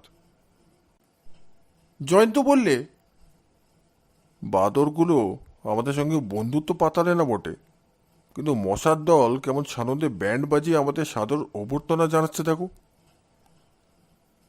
মানিক নিজের ওপরে ঘন ঘন চপেটাঘাত করে মশাদের অভ্যর্থনার উত্তর দিতে দিতে বললে, এ সময় সুন্দরবাবুর অভাব বড় অনুভব করছি। এখানে তিনি এখন থাকলে এইসব অনাহুত মশার উদ্দেশ্যে যেসব চোকা চোকা বচন ঝাড়তেন, কোনো অভিধা নাই তা খুঁজে পাওয়া যেত না। আরও কিছুক্ষণ গেল। নিচে রাস্তা দিয়ে মাঝে মাঝে লোকজন যাচ্ছে বটে, কিন্তু তাদের কেউ সেই 10 নম্বরের বাগানের দিকে একবারও ফিরে তাকাচ্ছে না। বেজে গেল রাত 10টা, চাঁদ গেল অস্ত। পৃথিবীর নাট্যশালায় নিরন্ধ্র অন্ধকারের প্রবেশ। জয়ন্ত বললে, অন্ধকার আজ আমাদের চোখ অন্ধ করতে পারবে না। বাগান বাড়ির ফটকের পাশেই একটা সরকারি আলো রয়েছে। আমাদের ফাঁকি দিয়ে কারোর পক্ষেই ফটকের ভেতরে ঢোকা সম্ভব হবে না। মানিক বললে, কিন্তু কেউ কি আজ ওই ফটক খুলতে আসবে? আমার মনে হয় বিজয়ের দুর্ঘটনার জন্য আজ ওদের আড্ডা আর বসবে না। তা অসম্ভব নয়, তবু আরও কিছুক্ষণ পাহারা দেওয়া যাক। রাত 11টা বাজল। মানিক বললে, ভাই জয়ন্ত, আর নয়। খামোকা মশাদের রক্ত তৃষ্ণা নিবারণ করে লাভ নেই। পুণ্যবার ভূমিষ্ঠ হওয়া যাক। তথাস্তু, কিন্তু বাগানের ভেতরটা একবার চোখ না বুলিয়ে এ স্থান আমি ত্যাগ করব না। গাছ থেকে নামতে নামতে বললে জয়ন্ত। রাস্তায় আর প্রতীকদের পদশব্দ নেই। বোবা ও অন্ধ রাতে কালো চাদরে গা ঢাকা দিয়ে শব্দ সৃষ্টি করছে খালি প্যাঁচার দল। বাদুরের ডানানারাও শোনা যাচ্ছে মাঝে মাঝে। জয়ন্ত ও মানিক হাজির হলো প্রাচীরের ওপারে, বাগানের ভেতরে। অন্ধকারের ছায়ার মতন খানিকক্ষণ এদিক ওদিকে ঘুরে জয়ন্ত বললে, এত বড় বাগান, এত বড় বাড়ি এমন খালি পড়ে থাকা স্বাভাবিক নয়। মালির ঘর পর্যন্ত বাইরে থেকে তালা বন্ধ। এ যেন কেমন কেমন মনে হচ্ছে। এসো মানিক, একবার বাড়ির ভেতরটা পরীক্ষা করা যাক। দালান পার হয়েই সামনের যে দরজাটা পাওয়া গেল তা কুলু পাটা ছিল না। জয়ন্ত ও মানিক ভেতরে প্রবেশ করে টর্চের আলোতে দেখলে সেটা হচ্ছে হলঘরের মতন। বেশ সাজানো গোছানো, বড় বড় আরশি, মার্বেলের টেবিল, সোফা, কৌচ, শ্বেত পাথরের মূর্তি, একদিকে ঢালা বিছানা পাতা, তার উপরে তাকিয়ার ভিড়। জয়ন্ত বললে, এই ঘর ব্যবহার করা হয়, দরজা পর্যন্ত খোলা, অথচ বাড়িতে মানুষ নেই। সন্দেহজনক। রিভলভার বার করো মানিক, রিভলভার বার করো। বাড়ির অন্য ঘরগুলো খুব সাবধানে দেখতে হবে। টর্চের আলো নিভিয়ে তারা অগ্রসর হলো বাইরের দিকে। আচম্বিতে সেই অন্ধকারে কোথা থেকে কেমন করে অনেকগুলো মূর্তি বাঘের মতন ঝাঁপিয়ে পড়ল জয়ন্ত ও মানিকের উপর। এত হঠাৎ এই অভাবিত ঘটনাটা ঘটল যে তারা বাধা দেবার বা একখানা হাত তোলবার সময়টুকু পর্যন্ত পেল না। তারপর শোনা গেল এক অর্ধ কর্কশ এবং অর্ধ কোমল আশ্চর্য কণ্ঠস্বর, যেন একজন মানুষের গলা দিয়ে একসঙ্গেই কথা বলছে দুজন মানুষ। বেঁধে ফেলো, ওদের দুজনেরই হাত পিছুমোড়া করে বেঁধে ফেলো। কে একজন বললে, বড্ড অন্ধকার যে, আলো জ্বলবো নাকি? না না, খবরদার, আমাদের শ্রীমুখগুলো দর্শনের সৌভাগ্য ওদের দিতে আমি রাজি নই। একটু পরেই তো ওদের প্রাণ পাখি খাঁচাছাড়া হবে। এখন আর ওদের ভয় করবার দরকার কি? ভয়?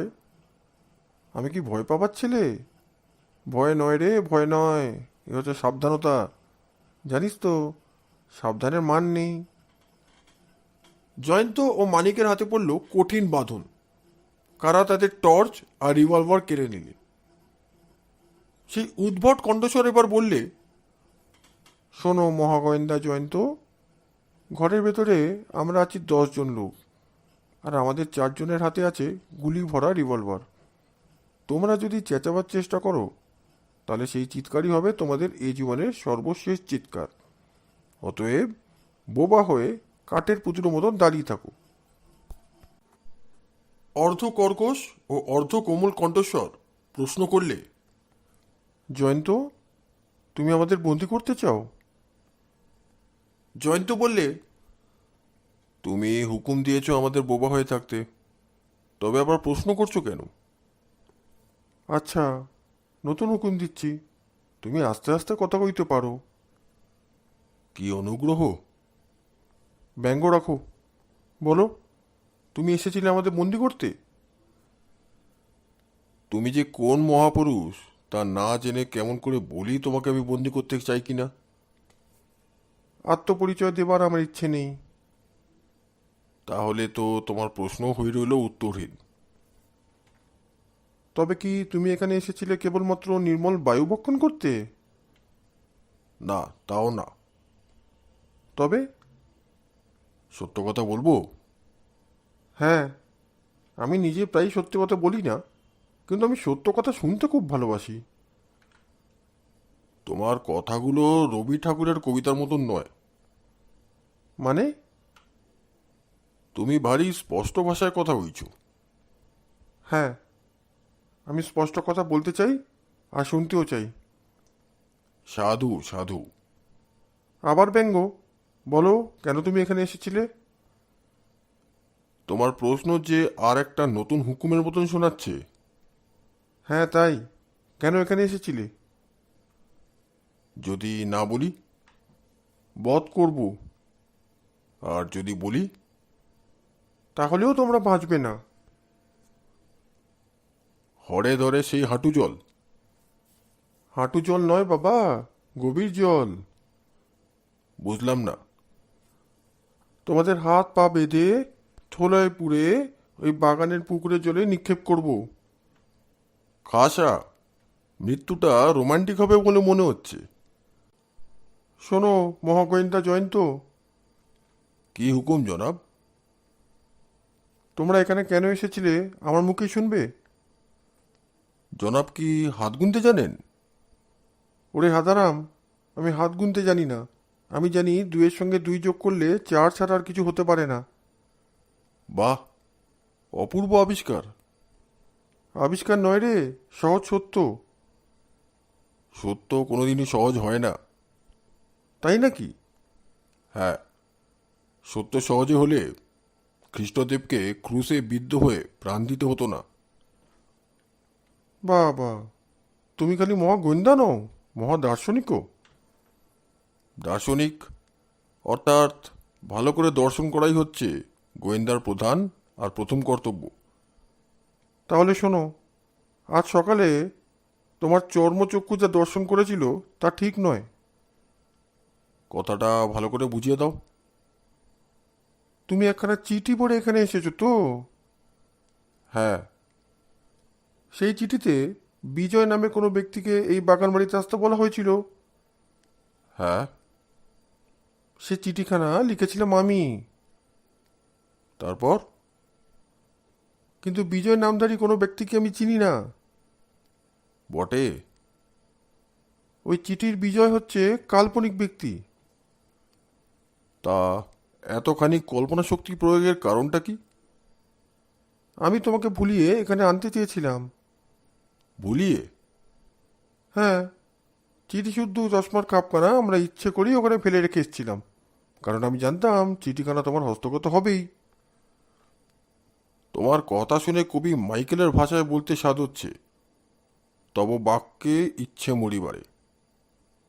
আমাকে এখন গাধা বললেও রাগ করব না। ফাঁদে পা দিয়েছ, এখন আর আত্মলাঞ্ছনা করে লাভ নেই। আমার মতন গরলের তাহলে বেঁচে থাকা উচিত নয়। তা তুমি বাঁচবে না, তুমিও না আর তোমার বন্ধুও না। কিন্তু তোমার এই আদেশ আমি শিরোধার্য করতে রাজি নই। দেখা যাবে। এই সঙ্গে বুধ সুন্দর গোয়েন্দাকেও জমালয়ের পথে পাঠাতে বললে খুশি হতাম। তার উপরে আমার অনেক দিনের রাগ। যাক, এতক্ষণে তোমার একটা পরিচয় পাওয়া গেল। সুন্দরবাবুর ওপর তোমার অনেক দিনের রাগ, তাহলে তুমি একজন পুরনো পাপী। তোমার নাম জানা আর অসম্ভব হবে না। মূর্খ, নাম জানবার সময় পাবে না। তুমি যে কালকে সূর্যোদয় পর্যন্ত দেখতে পাবে না। তোমার এ ধারণা ভ্রান্ত। দুরকম গলায় শোনা গেল একজনের অট্টহাস্য। তারপর হঠাৎ সে হাসি থামিয়ে বললে, আমার ধারণা ভ্রান্ত? মরবার ভয় তোর মাথা খারাপ হয়ে গেল নাকি রে? মরব না আমি, মরবে তুমি। আমায় কে মারবে? সুন্দরবাবু। কোথায় সে? এইখানে, এই বাগানে। আমি কি প্রলাপ শুনছি নাকি? মোটেই নয়। ওই শোনো সুন্দরবাবুর গলা। তিনি সদল বলে তোমাদের গ্রেপ্তার করতে আসছেন। কই, আমি তো কারো গলা শুনতে পাচ্ছি না। জয়ন্ত এবার চিৎকার করে ডাকলে, সুন্দরবাবু, সুন্দরবাবু। দূর থেকে সাড়া এলো, যাচ্ছি ভায়া, কোনো ভয় নেই। সুন্দরবাবু তাড়াতাড়ি আসুন। এবার আরো কাছ থেকে সাড়া এলো, এই যে আমরা এসে পড়েছি। পর মুহূর্তে দ্রুত পদশব্দ তুলে ঘরের লোকগুলো বাইরে পলায়ন করলে দারুণ আতঙ্কে। মানিক সবিষয়ে বললে, জয়ন্ত, তুমি সুন্দরবাবুকে কখন খবর দিলে? অন্ধকারে মৃদু হাস্য করে জয়ন্ত বললে, কোথায় সুন্দরবাবু? আরে তুমি কি ভুলে গেছো আমি ভেন্ট্রিলিকুইজম জানি? এ দেশি ভাষায় তার একটা গালভরা নাম আছে, দূরাগত শব্দ অনুকরণ বিদ্যা। দেখছো তো ভায়া, যথাসময়ে সব বিদ্যায় কিন্তু কাজে লাগে। জয়ন্তদের চায়ের আসর। তরল পানীয়ের সঙ্গে নিরেট খাবারেরও অভাব নেই। স্যান্ডউইচ, নিমকি, ডিম, কেক। জয়ন্ত ও মানিক চায়ের সঙ্গে 2 টুকরো টোস্ট পেলেই তৃপ্ত হতো। কিন্তু এই প্রভাতী চায়ের বৈঠকটিতে প্রত্যয়ই অলঙ্কৃত করেন সুন্দরবাবু। ভুড়ি ভোজন ছাড়া তার অসাধারণ উদরদেশটি পুলকিত হতে চাইত না কোনোদিনই। যথাসময়ে সুন্দরবাবুর প্রবেশ। এসেই তিনি বলে উঠলেন, চাটা শুরু হয়ে গেছে দেখছি। যা কাজের ভিড়, ঘড়ির কাঁটা ধরে আসা অসম্ভব। মানিক বললে, সাধু সুন্দরবাবু, সাধু। কাল রাতে আমাদের জন্য অত খাটনি খেটেও আজ সকালে আবার কাজের ভিড়ের মধ্যে আপনি চলে এসেছেন। ধন্য আপনার কর্তব্যনিষ্ঠতা। সুন্দরবাবু দোস্তমতো ভয় করতেন মানিকের মুখকে। মনে মনে সে কি নতুন দুষ্টুমির ফুন্দি আটছে বুঝতে না পেরে তিনি বললেন, কাল রাতে আমি আবার তোমাদের জন্য কখন খেটে মরেছি? তুমি কি সকালে কথা বলছো? হ্যাঁ, কাল সকালে আমি 2বার রাম আচার খেয়েছি বটে, গায়ের ব্যথা কিন্তু এখনো মরেনি। মানিক বললে, না না, আমি কালকে রাতের কথাই বলছি। সুন্দরবাবু হতভম্বের মতো বললেন, মানিক কি বলতে চায় জয়ন্ত? কাল রাতে আমি তো শয্যাশায়ী ছিলাম। গায়ের ব্যথা কমাবার জন্য স্ত্রীকে বারবার ওষুধ মালিশ করতে দিতে হয়েছিল। জয়ন্ত হাসতে হাসতে বললে, হ্যাঁ সুন্দরবাবু, কাল রাত্রে আমরা প্রাণে বেঁচেছি কেবল আপনার জন্যই। তা সে কথা পরে হলেও চলবে, আগে আপনি চা খান। চা ঠান্ডা হয়ে যাচ্ছে তো। হোকে চা ঠান্ডা। তোমাদের আজব কথা শুনে এদিকে যে আমার মাথা গরম হয়ে উঠছে। কাল রাতে আমি তো তোমাদের প্রাণ বাঁচাবার কোনো চেষ্টাই তো করিনি। মানিক গদগদ কণ্ঠে বললে, আহা, আমাদের সুন্দরবাবু কি বিনয়ী! আরে বিনয় নিকুচি করেছে। আমি হলপ করে বলতে পারি, কাল সন্ধ্যা থেকে আজ পর্যন্ত বিছানা ছেড়ে একবারও নামিনি আমি। সুন্দরবাবু, ভয় ভয় একটা কথা বলবো। আবার কি কথা? আপনি সোমনাবুলিশ নন তো? মানে? মানে আপনার নিদ্রা ভ্রমণের ব্যাধি নেই তো? ও ব্যাধি শত্রু রোগ, তোমার হলেও দুঃখিত হব না। আমি কি আপনার শত্রু? মাঝে মাঝে আমার তো সেটাই সন্দেহ হয়। আচ্ছা সুন্দরবাবু, আপনি কি বলতে চান? কাল রাতে বেহালার এক বাগান বাড়িতে আপনারা পাহারা দিতে চাননি? অসম্ভব, মিথ্যা কথা। সেই বাগানে একদল লোকের হাতে আমরা হয়েছিলাম বন্দি। আপনি আমাদের উদ্ধার করে এনেছেন। আরব উপরে আসে যে কোনো গল্প এর চেয়ে বেশি সত্যি হয়। তোমার মাথা খারাপ হয়ে গেছে মানিক। জয়ন্ত আমার সাক্ষী। এবার জয়ন্ত হো হো করে হেসে উঠে বললে, রাগ করবেন না সুন্দরবাবু, আসুন এই চেয়ারে বসে পড়ুন। এ নিন স্যান্ডউইচ, এ নিন নিমকি, ডিম, কেক। এবারে খেতে খেতে চুপ করে আমার কথা শুনুন। মানিক একেবারেই অমূলক কথা বলছে না। সুন্দরবাবু খাবারের থালার দিকে হাত বাড়িয়েছিলেন, কিন্তু আবার হাত কাটা টেনে নিয়ে ক্রুদ্ধ কণ্ঠে বলে উঠলেন, তোমার মতে মানিক সত্য কথাই বলছে? তাহলে এই রইল তোমার চায়ের পেয়ালা, এই রইল স্যান্ডউইচ, আর যত কিছু ঘোড়ার ডিম। এই পাগলা গারদ ছেড়ে আমি এখনই থানায় পালিয়ে যেতে চাই। আরে শুনুন মশাই শুনুন, আপনি ঘটনাস্থলে সশরীরে হাজির থেকে আমাদের বাঁচাননি বটে, কিন্তু আমরা প্রাণে বেঁচেছি আপনারই নামের জোরে। বটে, তাই নাকি? সুন্দরবাবু আবার বাহু বিস্তার করলেন। তারপর একখানা গোটা স্যান্ডউইচ বদন বিবরে নিক্ষেপ করে বললেন, আচ্ছা, তাহলে তোমাদের কাহিনী শুনতে আমি নারাজ নই, বলো।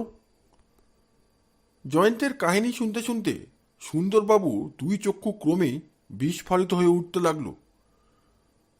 তারপর তিনি আহার্য গ্রহণ করতেও ভুলে গেলেন, অবাক হয়ে কেবল গল্পই শুনতে লাগলেন। তারপর জয়ন্তের গল্প ফুরলো এবং শুরু হলো সুন্দরবাবুর হো হো হাসির ঘটা। দুই হাতে ভুঁড়ি চেপে ধরেও তিনি মিনিট তিনিকের আগে দমন করতে পারলেন না সেই সর্বনেশে হাসির বিষম ধাক্কা। অনেক কষ্টে সুন্দরবাবু বললেন, জয়ন্ত, আমি স্বীকার করছি তুমি একটা জিনিয়াস। একেই বলে শূন্য হাতে কড়ি খেলা। চমৎকার চমৎকার, কিন্তু বড়ই দুর্ভাগ্যের বিষয় ভায়া, অপরাধীর পালের গোদাকে একবার তুমি দেখতে পেলে না। সেজন্য দায়ী অন্ধকার। হ্যাঁ, কি একটা বলছিলে না? লোকটার গলার আওয়াজ আধা কর্কশ আধা কোমল। হ্যাঁ, শুনলে মনে হয় একজন মানুষ যেন দুজনের গলায় কথা কইছে। এরকম কণ্ঠস্বর আমি জীবনে আগে কোনো শুনিনি। আপনি শুনেছেন? কই, মনে পড়ছে না তো। ভালো করে মনে করে দেখুন, সে আপনাকে চেনে। আপনার ওপরে তার ভারী আক্রোশ। আমার দৃঢ় বিশ্বাস সে হচ্ছে পুরাতন পাপী। কখনো কখনো আপনার পাল্লায় গিয়ে পড়েছিল, আর আপনার কাছ থেকে সে জামাই আদর পায়নি। সুন্দরবাবু স্মৃতিসাগরে নিজের মনকে ডুবিয়ে দিয়ে খানিকক্ষণ স্তব্ধ হয়ে বসে রইলেন। কিন্তু তার মনও স্মৃতিসাগর আলোড়িত করেও নতুন কোনো তথ্য সংগ্রহ করতে পারলে না। জয়ন্ত বললে, বেশ, তাহলে আর এক কাজ করবেন, সেই বাগান বাড়িখানার আশেপাশে পুলিশের গুপ্তচর মোতায়েন রাখবেন। বেশ, পাড়ার ব্যবস্থা করব। হঠাৎ বেজে উঠল টেলিফোনের ঘণ্টা। জয়ন্ত ফোন ধরে বললে, হ্যালো। মিনিট খানেক পরে ফোন ছেড়ে দিয়ে জয়ন্ত তাড়াতাড়ি হাত বাড়িয়ে পাশের দেওয়াল আলনা থেকে জামাটা টেনে নিয়ে বললে, সুন্দরবাবু, জাগ্রত হন। নিমতলা শ্মশানে এইমাত্র একটা আগুনে পোড়া মৃতদেহ এসছে। চলো মানিক, জলদি। নিমতলা শ্মশান। সুন্দরবাবুর সঙ্গে জয়ন্ত ও মানিক মোটর থেকে নেমে পড়ল। কিন্তু আবার ব্যর্থতা। একটা পুড়ে মরা মানুষের লাশ পাওয়া গেল বটে, কিন্তু সেই মৃতদেহটা নিয়ে যারা এখানে এসেছিল তাদের কোনোই পাত্তা পাওয়া গেল না। পুলিশের যে জমাদারকে শ্মশানের উপর নজর রাখবার জন্য নিযুক্ত করা হয়েছিল, তার দিকে ফিরে সুন্দরবাবু বললেন, তুমি কি সাক্ষী গোপালের মতো হাঁ করে তাকিয়ে বসে গঙ্গার ঢেউ গুনছিলে? জমাদার বললে, আমার কোনো দোষ নেই হুজুর, লাশ তো আমি আটকেছিলাম। যারা লাশ এনেছিল তাদের আটকালে না কেন? তারা ডাক্তারের সার্টিফিকেট দেখালে। আমি বললুম মোটেও চলবে না, থানার বড়বাবু এসে যদি হুকুম দেন তবেই তোমরা লাশ পড়াতে পারবে। তাদের একজন বললে, বেশ, লাশ এখানে রইল, আমরা লরিতে বসে তোমার বাবুর জন্য অপেক্ষা করছি। লরি? হ্যাঁ হুজুর, মরাটা এনেছিল তারা একখানা লরির ওপরে চাপিয়ে। তারপর? তারা আবার লরির ওপরে গিয়ে উঠল, তারপর লরিখানা হুঁশ করে চোখের আড়ালে চলে গেল। আর তুমি ফ্যাল ফ্যাল করে তাকিয়ে দাঁড়িয়ে রইলে। তাছাড়া আর কি করবো হুজুর? মানুষ তো লরির সঙ্গে ছুটতে পারে না। লরিতে কজন লোক ছিল? 4 জন। তাদের আবার দেখলে চিনতে পারবে? সবাইকে ভালো করে দেখবার সময় পাইনি, তবে যে লোকটা আমার সঙ্গে কথা কইছিল তার চেহারা আমার মনে আছে। তাকে কিরকম দেখতে? খুব কালো, খুব রোগা আর খুব ঢেঙা, চোখে কালো চশমা। জয়ন্ত, শুনছো? শুনছি, কিন্তু শুনে কি হবে? তাকে তো আর ধরতে পারলাম না। তারপর জমাদার, তুমি ডাক্তারের সার্টিফিকেটের কথা কি বলছিলে না? হ্যাঁ হুজুর, এই নিন সেই সার্টিফিকেট। জয়ন্ত বললে, সুন্দরবাবু, ও নিয়ে মাথা ঘামিয়ে আর নষ্ট করবেন না। আমি হলপ করে বলতে পারি ওখানে একটা জাল সার্টিফিকেট। তার চেয়ে লাশটা দেখবেন চলুন, যদি কোনো সূত্র পাওয়া যায়। শ্মশানের আঙিনার ওপরে ছিল মৃতদেহটা। মরাটাকে পাহারা দিচ্ছিল একজন জীবন্ত লাল পাগড়ি। খাটের ওপর থেকে নতুন কাপড়ের আবরণ সরিয়ে দেখা গেল একটা ভয়াবহভাবে অগ্নিদগ্ধ মানুষের বিকৃত দেহ।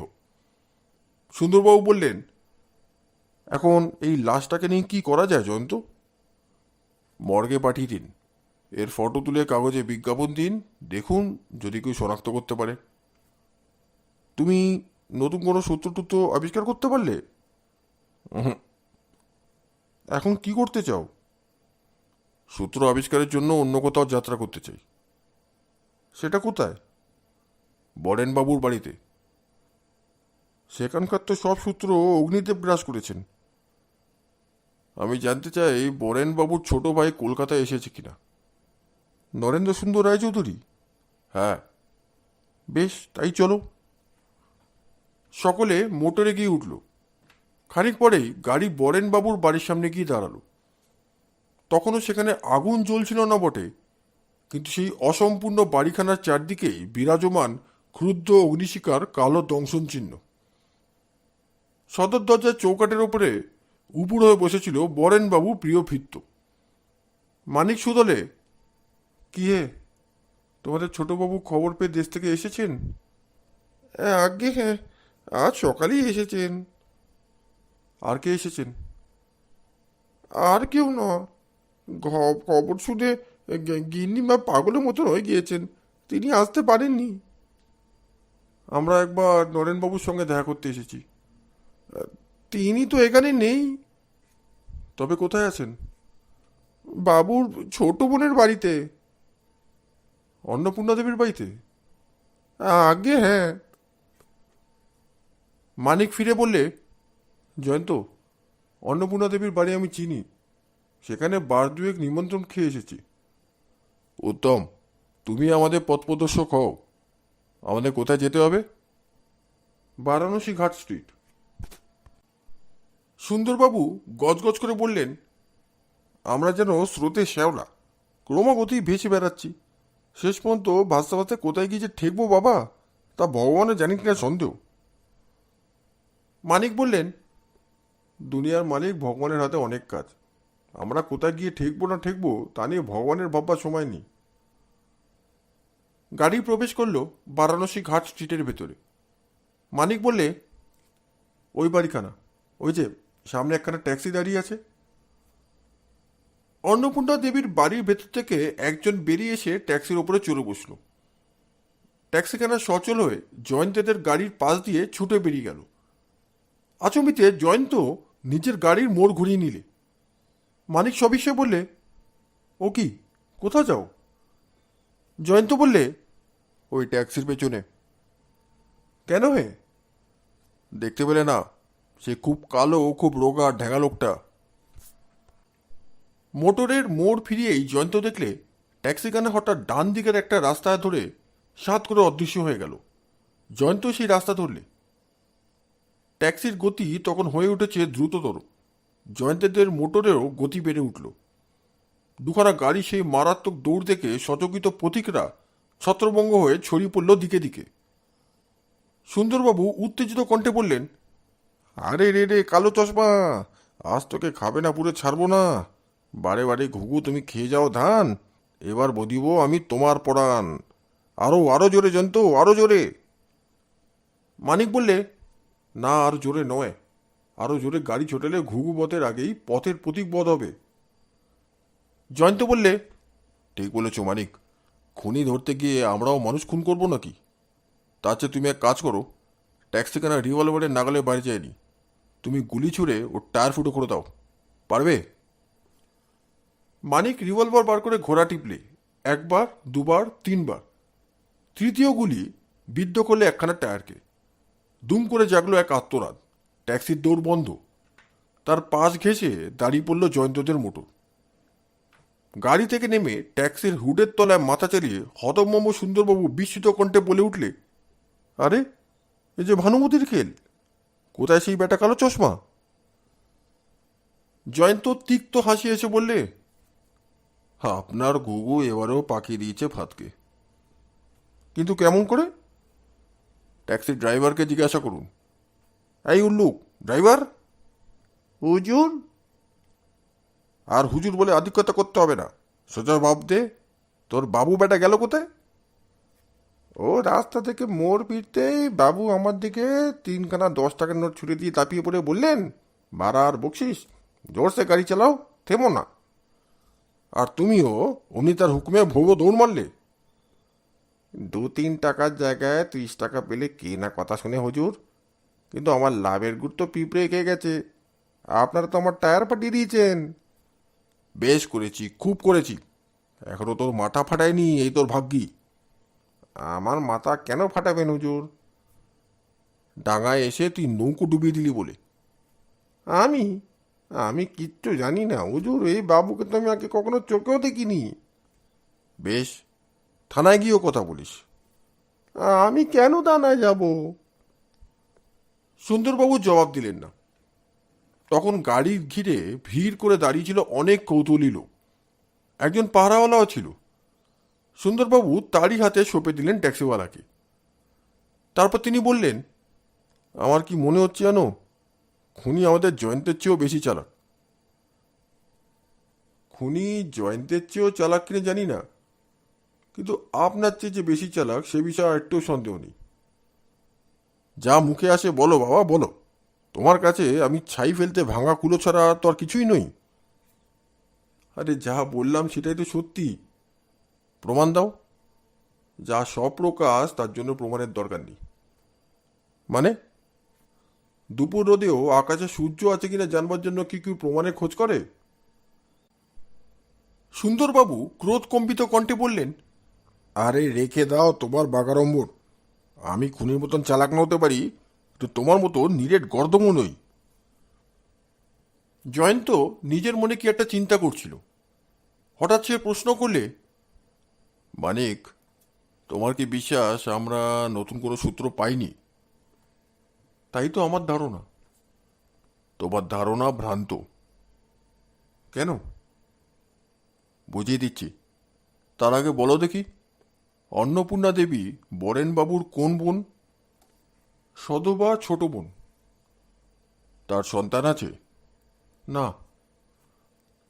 তুমি বলছিলে বরেনবাবুর মৃত্যুর পরে তার ভাই নরেনবাবুই সম্পত্তির উত্তরাধিকারী হবেন। হ্যাঁ। নরেনবাবুর সন্তান আছে? তিনি বিবাহই করেননি। জুয়া খেলে তিনি সম্পত্তির অধিকাংশই উড়িয়ে দিয়েছেন, তাই তো? হ্যাঁ। তাহলে এখন তার টাকার টানাটানি?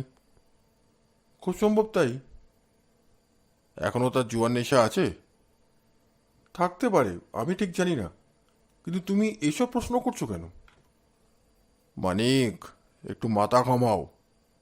ভালো করে ভেবে দেখো, নরেনবাবু যে বাড়িতে এসে উঠেছেন সেখান থেকে ওই কালো চশমা পরা রোগাল ঢ্যাঙা লোকটা বেরিয়ে এলো কেন? ও যে খুনিদের দলের লোক তাতে তো আর কোনো সন্দেহ নেই, কিন্তু এই বাড়ির সঙ্গে ওর কিসের সম্পর্ক? ও লোকটা অন্নপূর্ণা দেবীর স্বামী নয় তো? নিশ্চয়ই নয়। অন্নপূর্ণা দেবীর স্বামীকে আমি চিনি। তবে কি লোকটা নরেনবাবুর বন্ধু? সেটা আমি কি করে জানবো? কিন্তু জানতে হবে মানিক, জানতেই হবে। সবচেয়ে আগে ওটাই জানা দরকার। আজ একটা বড় সূত্র পেলাম। চলো নরেনবাবুকে নিয়ে একটু নাড়াচাড়া করে আসি। বন্ধু, মানুষ চেরা বড় কঠিন। পথে আস্তে আস্তে সুন্দরবাবু হঠাৎ চিৎকার করে বলে উঠলেন, ঠিক, একদম ঠিক। মানিক সচমকে বললে, কি ব্যাপার? সুন্দরবাবুর মগজের ভেতরে ঝড় উঠল নাকি? ঝড় নয় মূর্খ, ঝড় নয়। তবে আমি চিন্তা করছিলুম। চিৎকার করে কেউ চিন্তা করে নাকি? চিৎকার করে কেউ চিন্তা করে না বটে, কিন্তু চিন্তা করার পর লোকে অনায়াসে চিৎকার করতে পারে। বেশ চিন্তামণি মশাই, আপনার মূল্যবান চিন্তাটা কি শুনি। এ না হয়েই যায় না। কি না হয়ে যায় না? ওই নরেনবাবু, হ্যাঁ বলুন। ওই নরেনবাবুটির ওপরে আমার ভীষণ সন্দেহ হচ্ছে।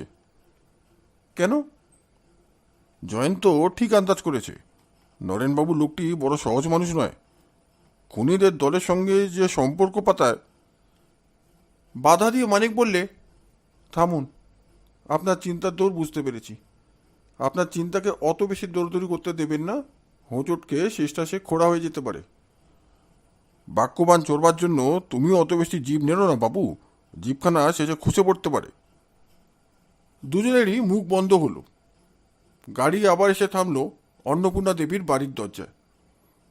বেয়ারা মানিককে চিনত, সকলকে বৈঠকখানায় বসিয়ে নরেনবাবুকে খবর দিতে গেল।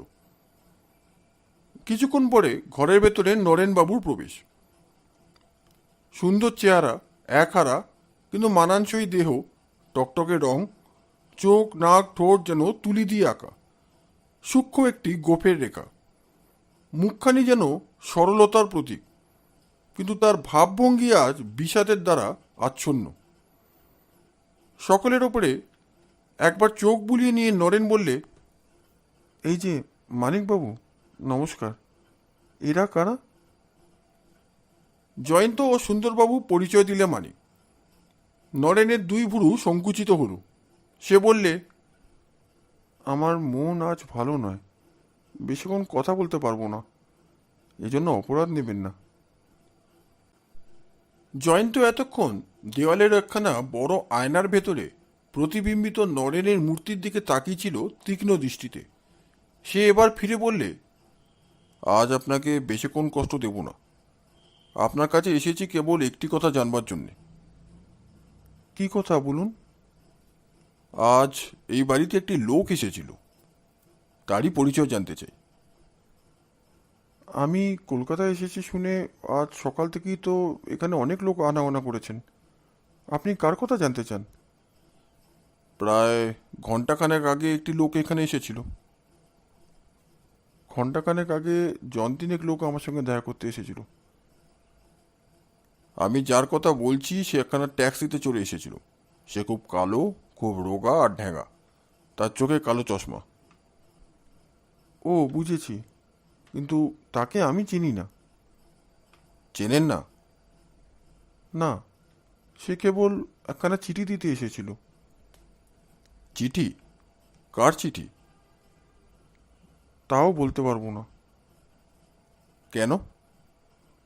পত্রলেখক পত্রে নিজের নাম সই করেনি, কিন্তু পত্রখানা রহস্যময়।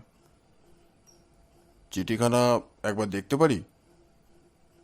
নরেন ইতস্তত করে বললে, পত্রলেখক চিঠির কথা কারোর কাছে প্রকাশ করতে বারণ করেছে। এইবার সুন্দরবাবু কথার মধ্যে অংশগ্রহণ করলেন। বললেন, মশাই, আপনার দাদার হত্যাকারীকে আপনি শাস্তি দিতে চান? হ্যাঁ, নিশ্চয়ই। বরেনবাবুর হত্যাকারীকে আবিষ্কার না করে আমরা ছাড়ব না। এই চিঠিখানার ভেতরে হয়তো কোনো সূত্র থাকতে পারে, সুতরাং। বেশ, চিঠিখানা দেখুন তাহলে, কিন্তু এর ভেতরে হত্যাকারীর নাম দাম কিছু নেই। নরেন পকেট থেকে একখানা কাগজ বার করে সমর্পণ করলে জয়ন্তের হাতে। চিঠিখানা খুলে 2-3 পংক্তি পাঠ করেই জয়ন্তের দৃষ্টি হয়ে উঠল সচকিত। নিজের পকেটের ভেতরে হাত চালিয়ে সেই কাগজখানা সে বার করলে বরেনবাবুর বাড়িতে অগ্নিকাণ্ডের সময় যেখানে পাওয়া গেছিল চশমার খাপের মধ্যে। দুখানা কাগজের হাতের লেখা মিলিয়ে দেখে জয়ন্ত মৃদু হাসো করলে, যেন আপন মনে। তারপরে সে উচ্চস্বরে পত্রখানা পাঠ করলে। নরেনবাবু, আপনার দাদার হত্যাকারীর নাম শুনতে চান? তাহলে আজ রাত্রি 9:30 থেকে 10:30টার মধ্যে বরানগরে 60 নম্বর রতন রায় রোডে আমার বাড়িতে এসে আমার সঙ্গে দেখা করবেন। একাই আসবেন। আমি আপনার সঙ্গে দেখা করতে পারতুম, কিন্তু বাড়ি ছেড়ে বেরোলেই আমার বিপদের সম্ভাবনা, কারণ হত্যাকারী আমারও গতিবিধির ওপরে লক্ষ্য রেখেছে। সাবধান, পত্রের মর্ম কারোর কাছে প্রকাশ করবেন না। ইতি। চিঠিখানা নরেনবাবুর হাতে ফিরিয়ে দিয়ে জয়ন্ত আবার বললে, তাহলে রাতে আপনি পত্রলেখকের সঙ্গে দেখা করতে যাচ্ছেন? হ্যাঁ, তাই তো স্থির করেছি। বেশ করেছেন, আপনার যাওয়াই উচিত। আমার আর কিছু জিজ্ঞাসা নেই। এসো মানিক, সুন্দরবাবু আসুন। পথে এসে গাড়িতে উঠে মোটর চালিয়ে দিয়ে জয়ন্ত বললে, সুন্দরবাবু, রহস্য ক্রমেই ঘনীভূত হয়ে উঠছে। কীরকম? আজকের চিঠি আর চশমার খাপের চিঠি একই লোকের লেখা, তার উপরে পত্রবাহকও খুনিদের দলের লোক। আচ্ছা, নরেনবাবুকে তারা কোন উদ্দেশ্যে ডেকে নিয়ে যাচ্ছে? উদ্দেশ্য হয়তো ভালো নয়, কিন্তু আমরা ঘটনাস্থলের আশেপাশে লুকিয়ে থাকব। আপনি একদল পাহারাওয়ালা নিয়ে আসবেন, তারপর যা করেন মা কালী।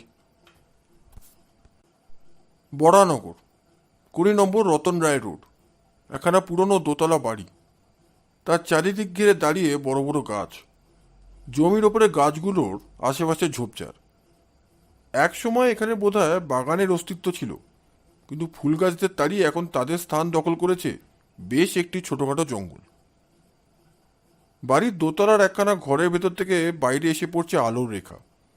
বাড়িতে ঢোকবার পর তার বড় রাস্তার সংযোগস্থলে হ্যারিকেন লন্ঠন হাতে করে দাঁড়িয়ে ছিল নিশ্চল মূর্তি। রাত বোধহয় তখন 9টা বাজে। এতক্ষণ ঝিঝিদের একঘেয়ে গান ছাড়া আর কিছু শোনা যাচ্ছিল না। হঠাৎ স্তব্ধতাকে যেন ধাক্কা মেরে খানিক দূরে বেজে উঠল একটা মোটরের ভেবু। লন্ঠন হাতে নিশ্চল মূর্তিটা চমকে উঠল। তারপরে শোনা গেল একখানা চলন্ত গাড়ির শব্দ। ধীরে ধীরে এগিয়ে আসছে একখানা ট্যাক্সি। ভেতর থেকে মুখ বাড়িয়ে আছে একজন লোক। গাড়িখানা বাড়ির কাছে এসে থামল। তার আরোহী লণ্ঠনধারী লোকটিকে জিজ্ঞাসা করলে, মশাই, বলতে পারেন এই বাড়িখানার নম্বর কত? 20। বটে, এই বাড়িখানেই তো আমি খুঁজছি। আপনি কি নরেনবাবু? হ্যাঁ, আপনি কি করে জানলেন? আপনার জন্যই তো আমি এখানে দাঁড়িয়ে আছি। আমার জন্যে? আগে হ্যাঁ, বড়বাবু আপনাকে বাড়ির ভেতরে নিয়ে যেতে বলেছেন। কে বড়বাবু? আমাদের কর্তা। আসুন, গাড়ি নিয়ে ভেতরে আসুন। বলেই লোকটা গাড়ির পাদানির ওপরে উঠে দাঁড়ালো। চালক লোকটার নির্দেশ মতো গাড়ি চালিয়ে ভেতরে ঢুকে সেই পুরনো বাড়িখানার সামনে গিয়ে দাঁড়ালো। লোকটা নেমে পড়ে দরজার কাছে গিয়ে বললে, আসুন নরেনবাবু। নরেন একটু ইতস্তত করে গাড়ি থেকে নেমে বললে, ড্রাইভার। হুজুর? গাড়ি নিয়ে তুমি অপেক্ষা করো, আমি এখনই ফিরে আসছি। যে আজ্ঞে। লোকটার সঙ্গে নরেন বাড়ির ভেতরে ঢুকলো। সঙ্গে সঙ্গে দরজা বন্ধ হয়ে গেল। ট্যাক্সি চালক একবার এদিক ওদিক তাকিয়ে দেখল। তারপর গাড়িখানাকে পিছু হটিয়ে পথের এমন এক জায়গায় এনে দাঁড় করালে যেখানে দুপাশেই আছে দুটো বড় ঝোপ। মিনিট 5 যায়, দূরে কোথা থেকে ভেসে আসছে একটা কোকিলের কুহু স্বর। কাছে ঝিঝিতের গলার ওপরে গলা তোলবার চেষ্টা করছে একটা কোলা ব্যাঙ। মাঝে মাঝে হঠাৎ জাগা বাতাসে সবুজ পাতাতে শিহরণ গান। তাছাড়া আর কোনো শব্দ নেই। লণ্ঠন হাতে করে একটি লোক আসছে। গাড়ির কাছে এসে দাঁড়িয়ে সে চালককে ডেকে বললে, তোমার মিটারে কত ভাড়া উঠেছে? কেন? নরেনবাবুর ফিরতে দেরি হবে, হয়তো আজ রাতে তিনি ফিরতে নাও পারেন। ভাড়া নিয়ে তিনি তোমাকে চলে যেতে বলেছেন। বেশ, ভাড়া দিন, 5 টাকা। লোকটা লণ্ঠন তুলে হুমড়ি খেয়ে পড়ে মিটারে কত ভাড়া উঠেছে দেখবার চেষ্টা করলে, কিন্তু পর মুহূর্তেই চালকের প্রচণ্ড একটা খুশি গিয়ে পড়ল ঠিকঠাক চিবুকের ওপর। সঙ্গে সঙ্গে টু শব্দ পর্যন্ত করাবার সময় না পেয়ে লোকটা হলো ধরাশয়ী, একেবারে অজ্ঞান। চালক মৃদু কণ্ঠে ডাকলে, মানিক। পাশের ঝোপ থেকে সারা হলো, হ্যাঁ। বেরিয়ে এসো। সুন্দরবাবু। হুম। আপনিও বেরিয়ে আসুন। এই তো আসছি ভায়া। আগে ওই লোকটার হাত পা মুখ বেঁধে ফেলুন, ওর এখনো জ্ঞান আছে। লোকটাকে বন্দি করতে বেশিক্ষণ লাগলো না। চালক বেশি জয়ন্ত এবার বললে, এখানকার সব প্রস্তুত? হ্যাঁ। আচম্বিতে বাড়ির ভেতরে উঠল জেগে প্রচণ্ড হট্টগোল, একাধিক ব্যক্তির ক্রুদ্ধ চিৎকার।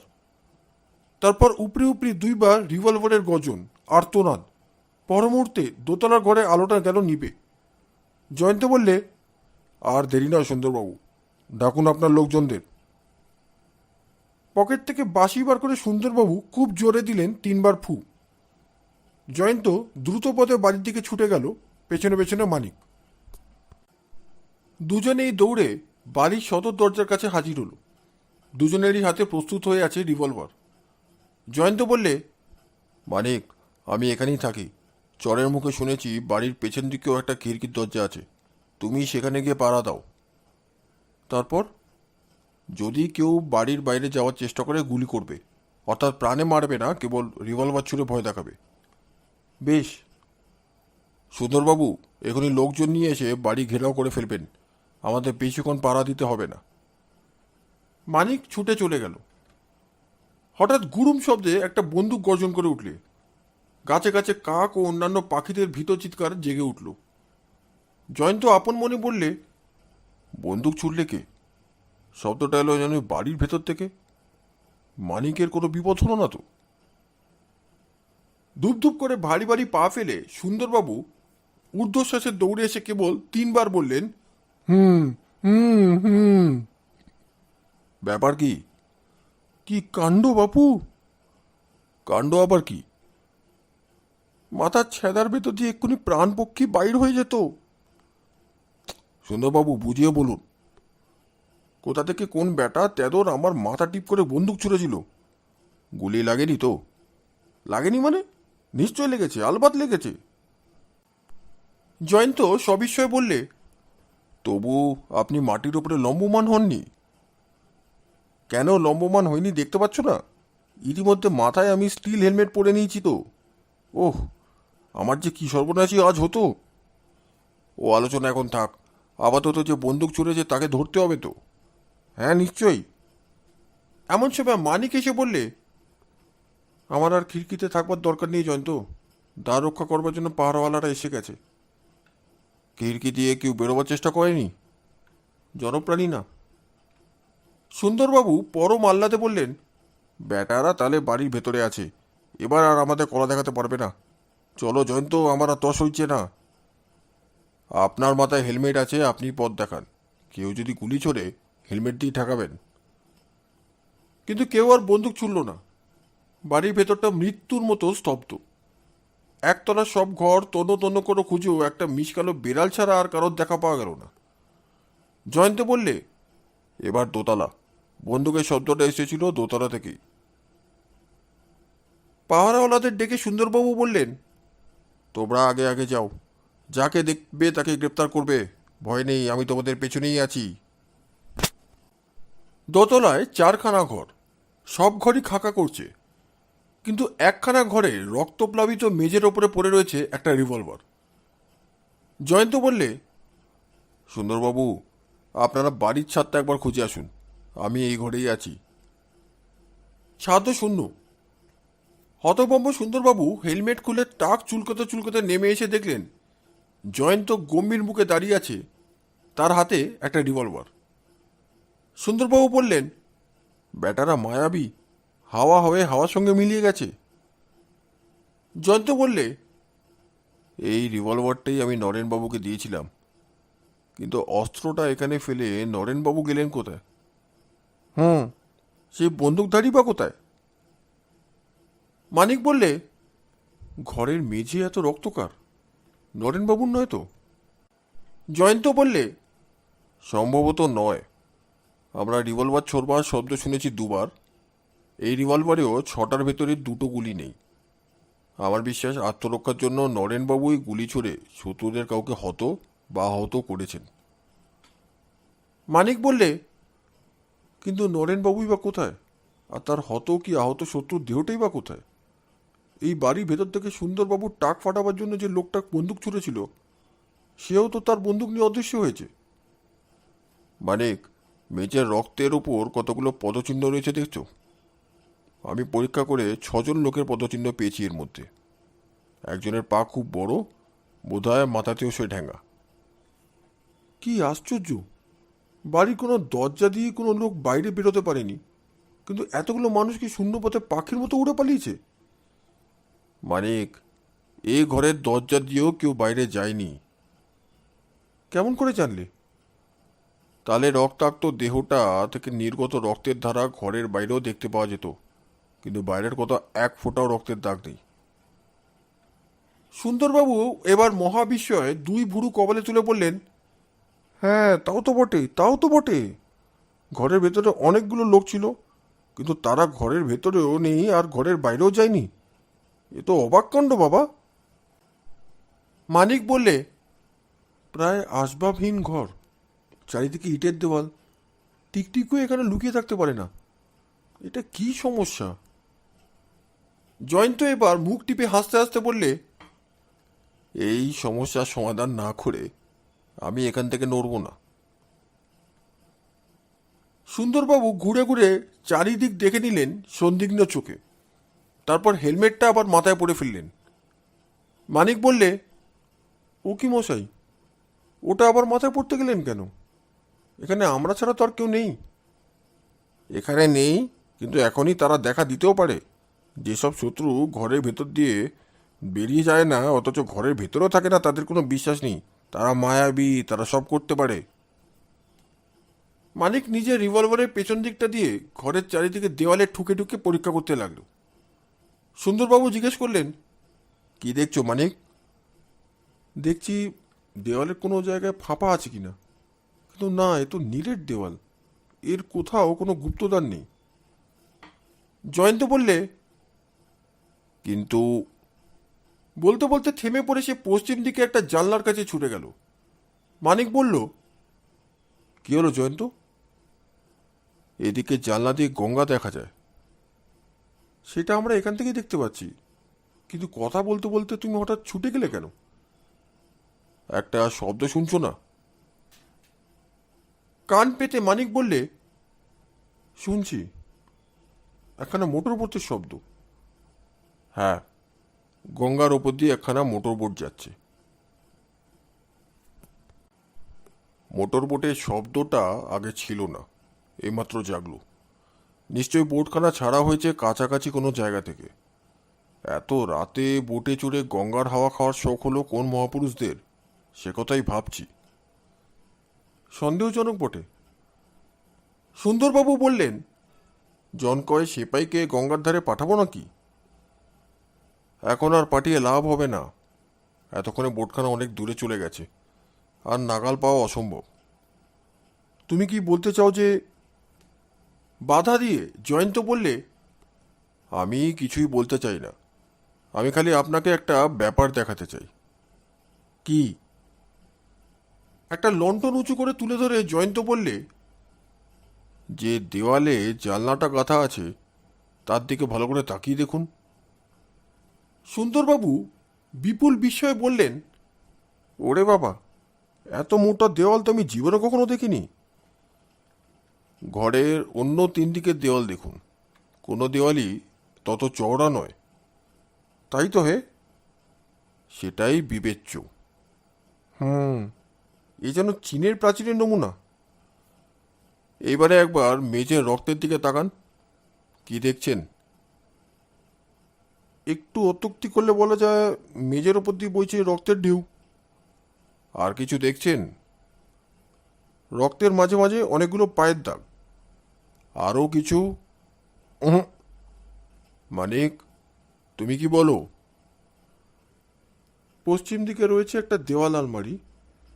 একটা লম্বা রক্তের রেখা ওই আলমারির তলায় গিয়ে শেষ হয়েছে, যেন কোনো আহত রক্তাক্ত লোক ওই আলমারির সামনে গিয়ে দাঁড়িয়েছিল। সে আহত না হয়ে মৃত হতে পারে। হয়তো কারা তার রক্তাক্ত মৃতদেহ ওই পর্যন্ত বয়ে নিয়ে গেছিল। কিন্তু কেন? দেহটাকে আলমারির ভেতরে রেখে দেবে বলে? হতেও পারে, না হতেও পারে। আলমারিটা খুলেই দেখো না। কিন্তু আলমারি তো বাইরে থেকে তালা বন্ধ। ভারী তো পুচকে তালা, ভেঙে ফেলো। তালা ভাঙতে বেশি দেরি লাগলো না। একটা বীভৎস দৃশ্য দেখবার জন্য প্রস্তুত হলেন সুন্দরবাবু। কিন্তু আলমারির দরজা খুলে পাওয়া গেল কেবল 4টে তাক। সেগুলোর ওপরে রয়েছে কয়েকটি আজেবাজে জিনিস। জয়ন্ত বললে, আর একটা জিনিস লক্ষ্য করুন সুন্দরবাবু। ভায়া, বারবার লক্ষ্য করতে করতে আমি ক্রমেই লক্ষ্য হারা হয়ে পড়ছি যে। আলমারির ফ্রেমের ওপরে রয়েছে একটা পেতলের মোটা হাতল। হ্যাঁ, তাতে কি হয়েছে? ওই রকম জায়গায় অমন দ্বারা হাতল থাকার কোনো মানেই হয় না। হাতলটা ধরে জোরসে মারুন টান। মারলুম হেইও। আরে, এ কি? হর হর করে গোটা আলমারিটাই দরজার পাল্লার মতন দেওয়ালের ভেতর থেকে বেরিয়ে এলো বাইরের দিকে। জয়ন্ত ছাড়া আর সকলেরই দৃষ্টি বিস্মিত ও চমকিত। জয়ন্ত সহজ কণ্ঠেই বললে, এসো মানিক, আলমারির ওপাশে কি আছে এবারে দেখা যাক। আলমারির ওপাশে আছে দুটো দেওয়ালের মাঝখানে হাত ধরে চওড়া আর অল্প একটু ফাঁকা জায়গা। সেখানে পাশাপাশি দুজন মানুষ দাঁড়াতে পারে না। নিচে গাঢ় অন্ধকারের ভেতরে নেমে গিয়েছে একসাথ ছোট ছোট সিঁড়ি। জয়ন্ত অগ্রসর হলো, এক হাতে টর্চ এবং আর এক হাতে রিভলভার নিয়ে সেই সংকীর্ণ সিঁড়ি দিয়ে নামতে নামতে বললে, আমার বিশ্বাস শত্রুদের কেউ আর এই মুল্লুকে নেই। আপনারাও তাই নির্ভয় আমার পেছনে পেছনে আসুন।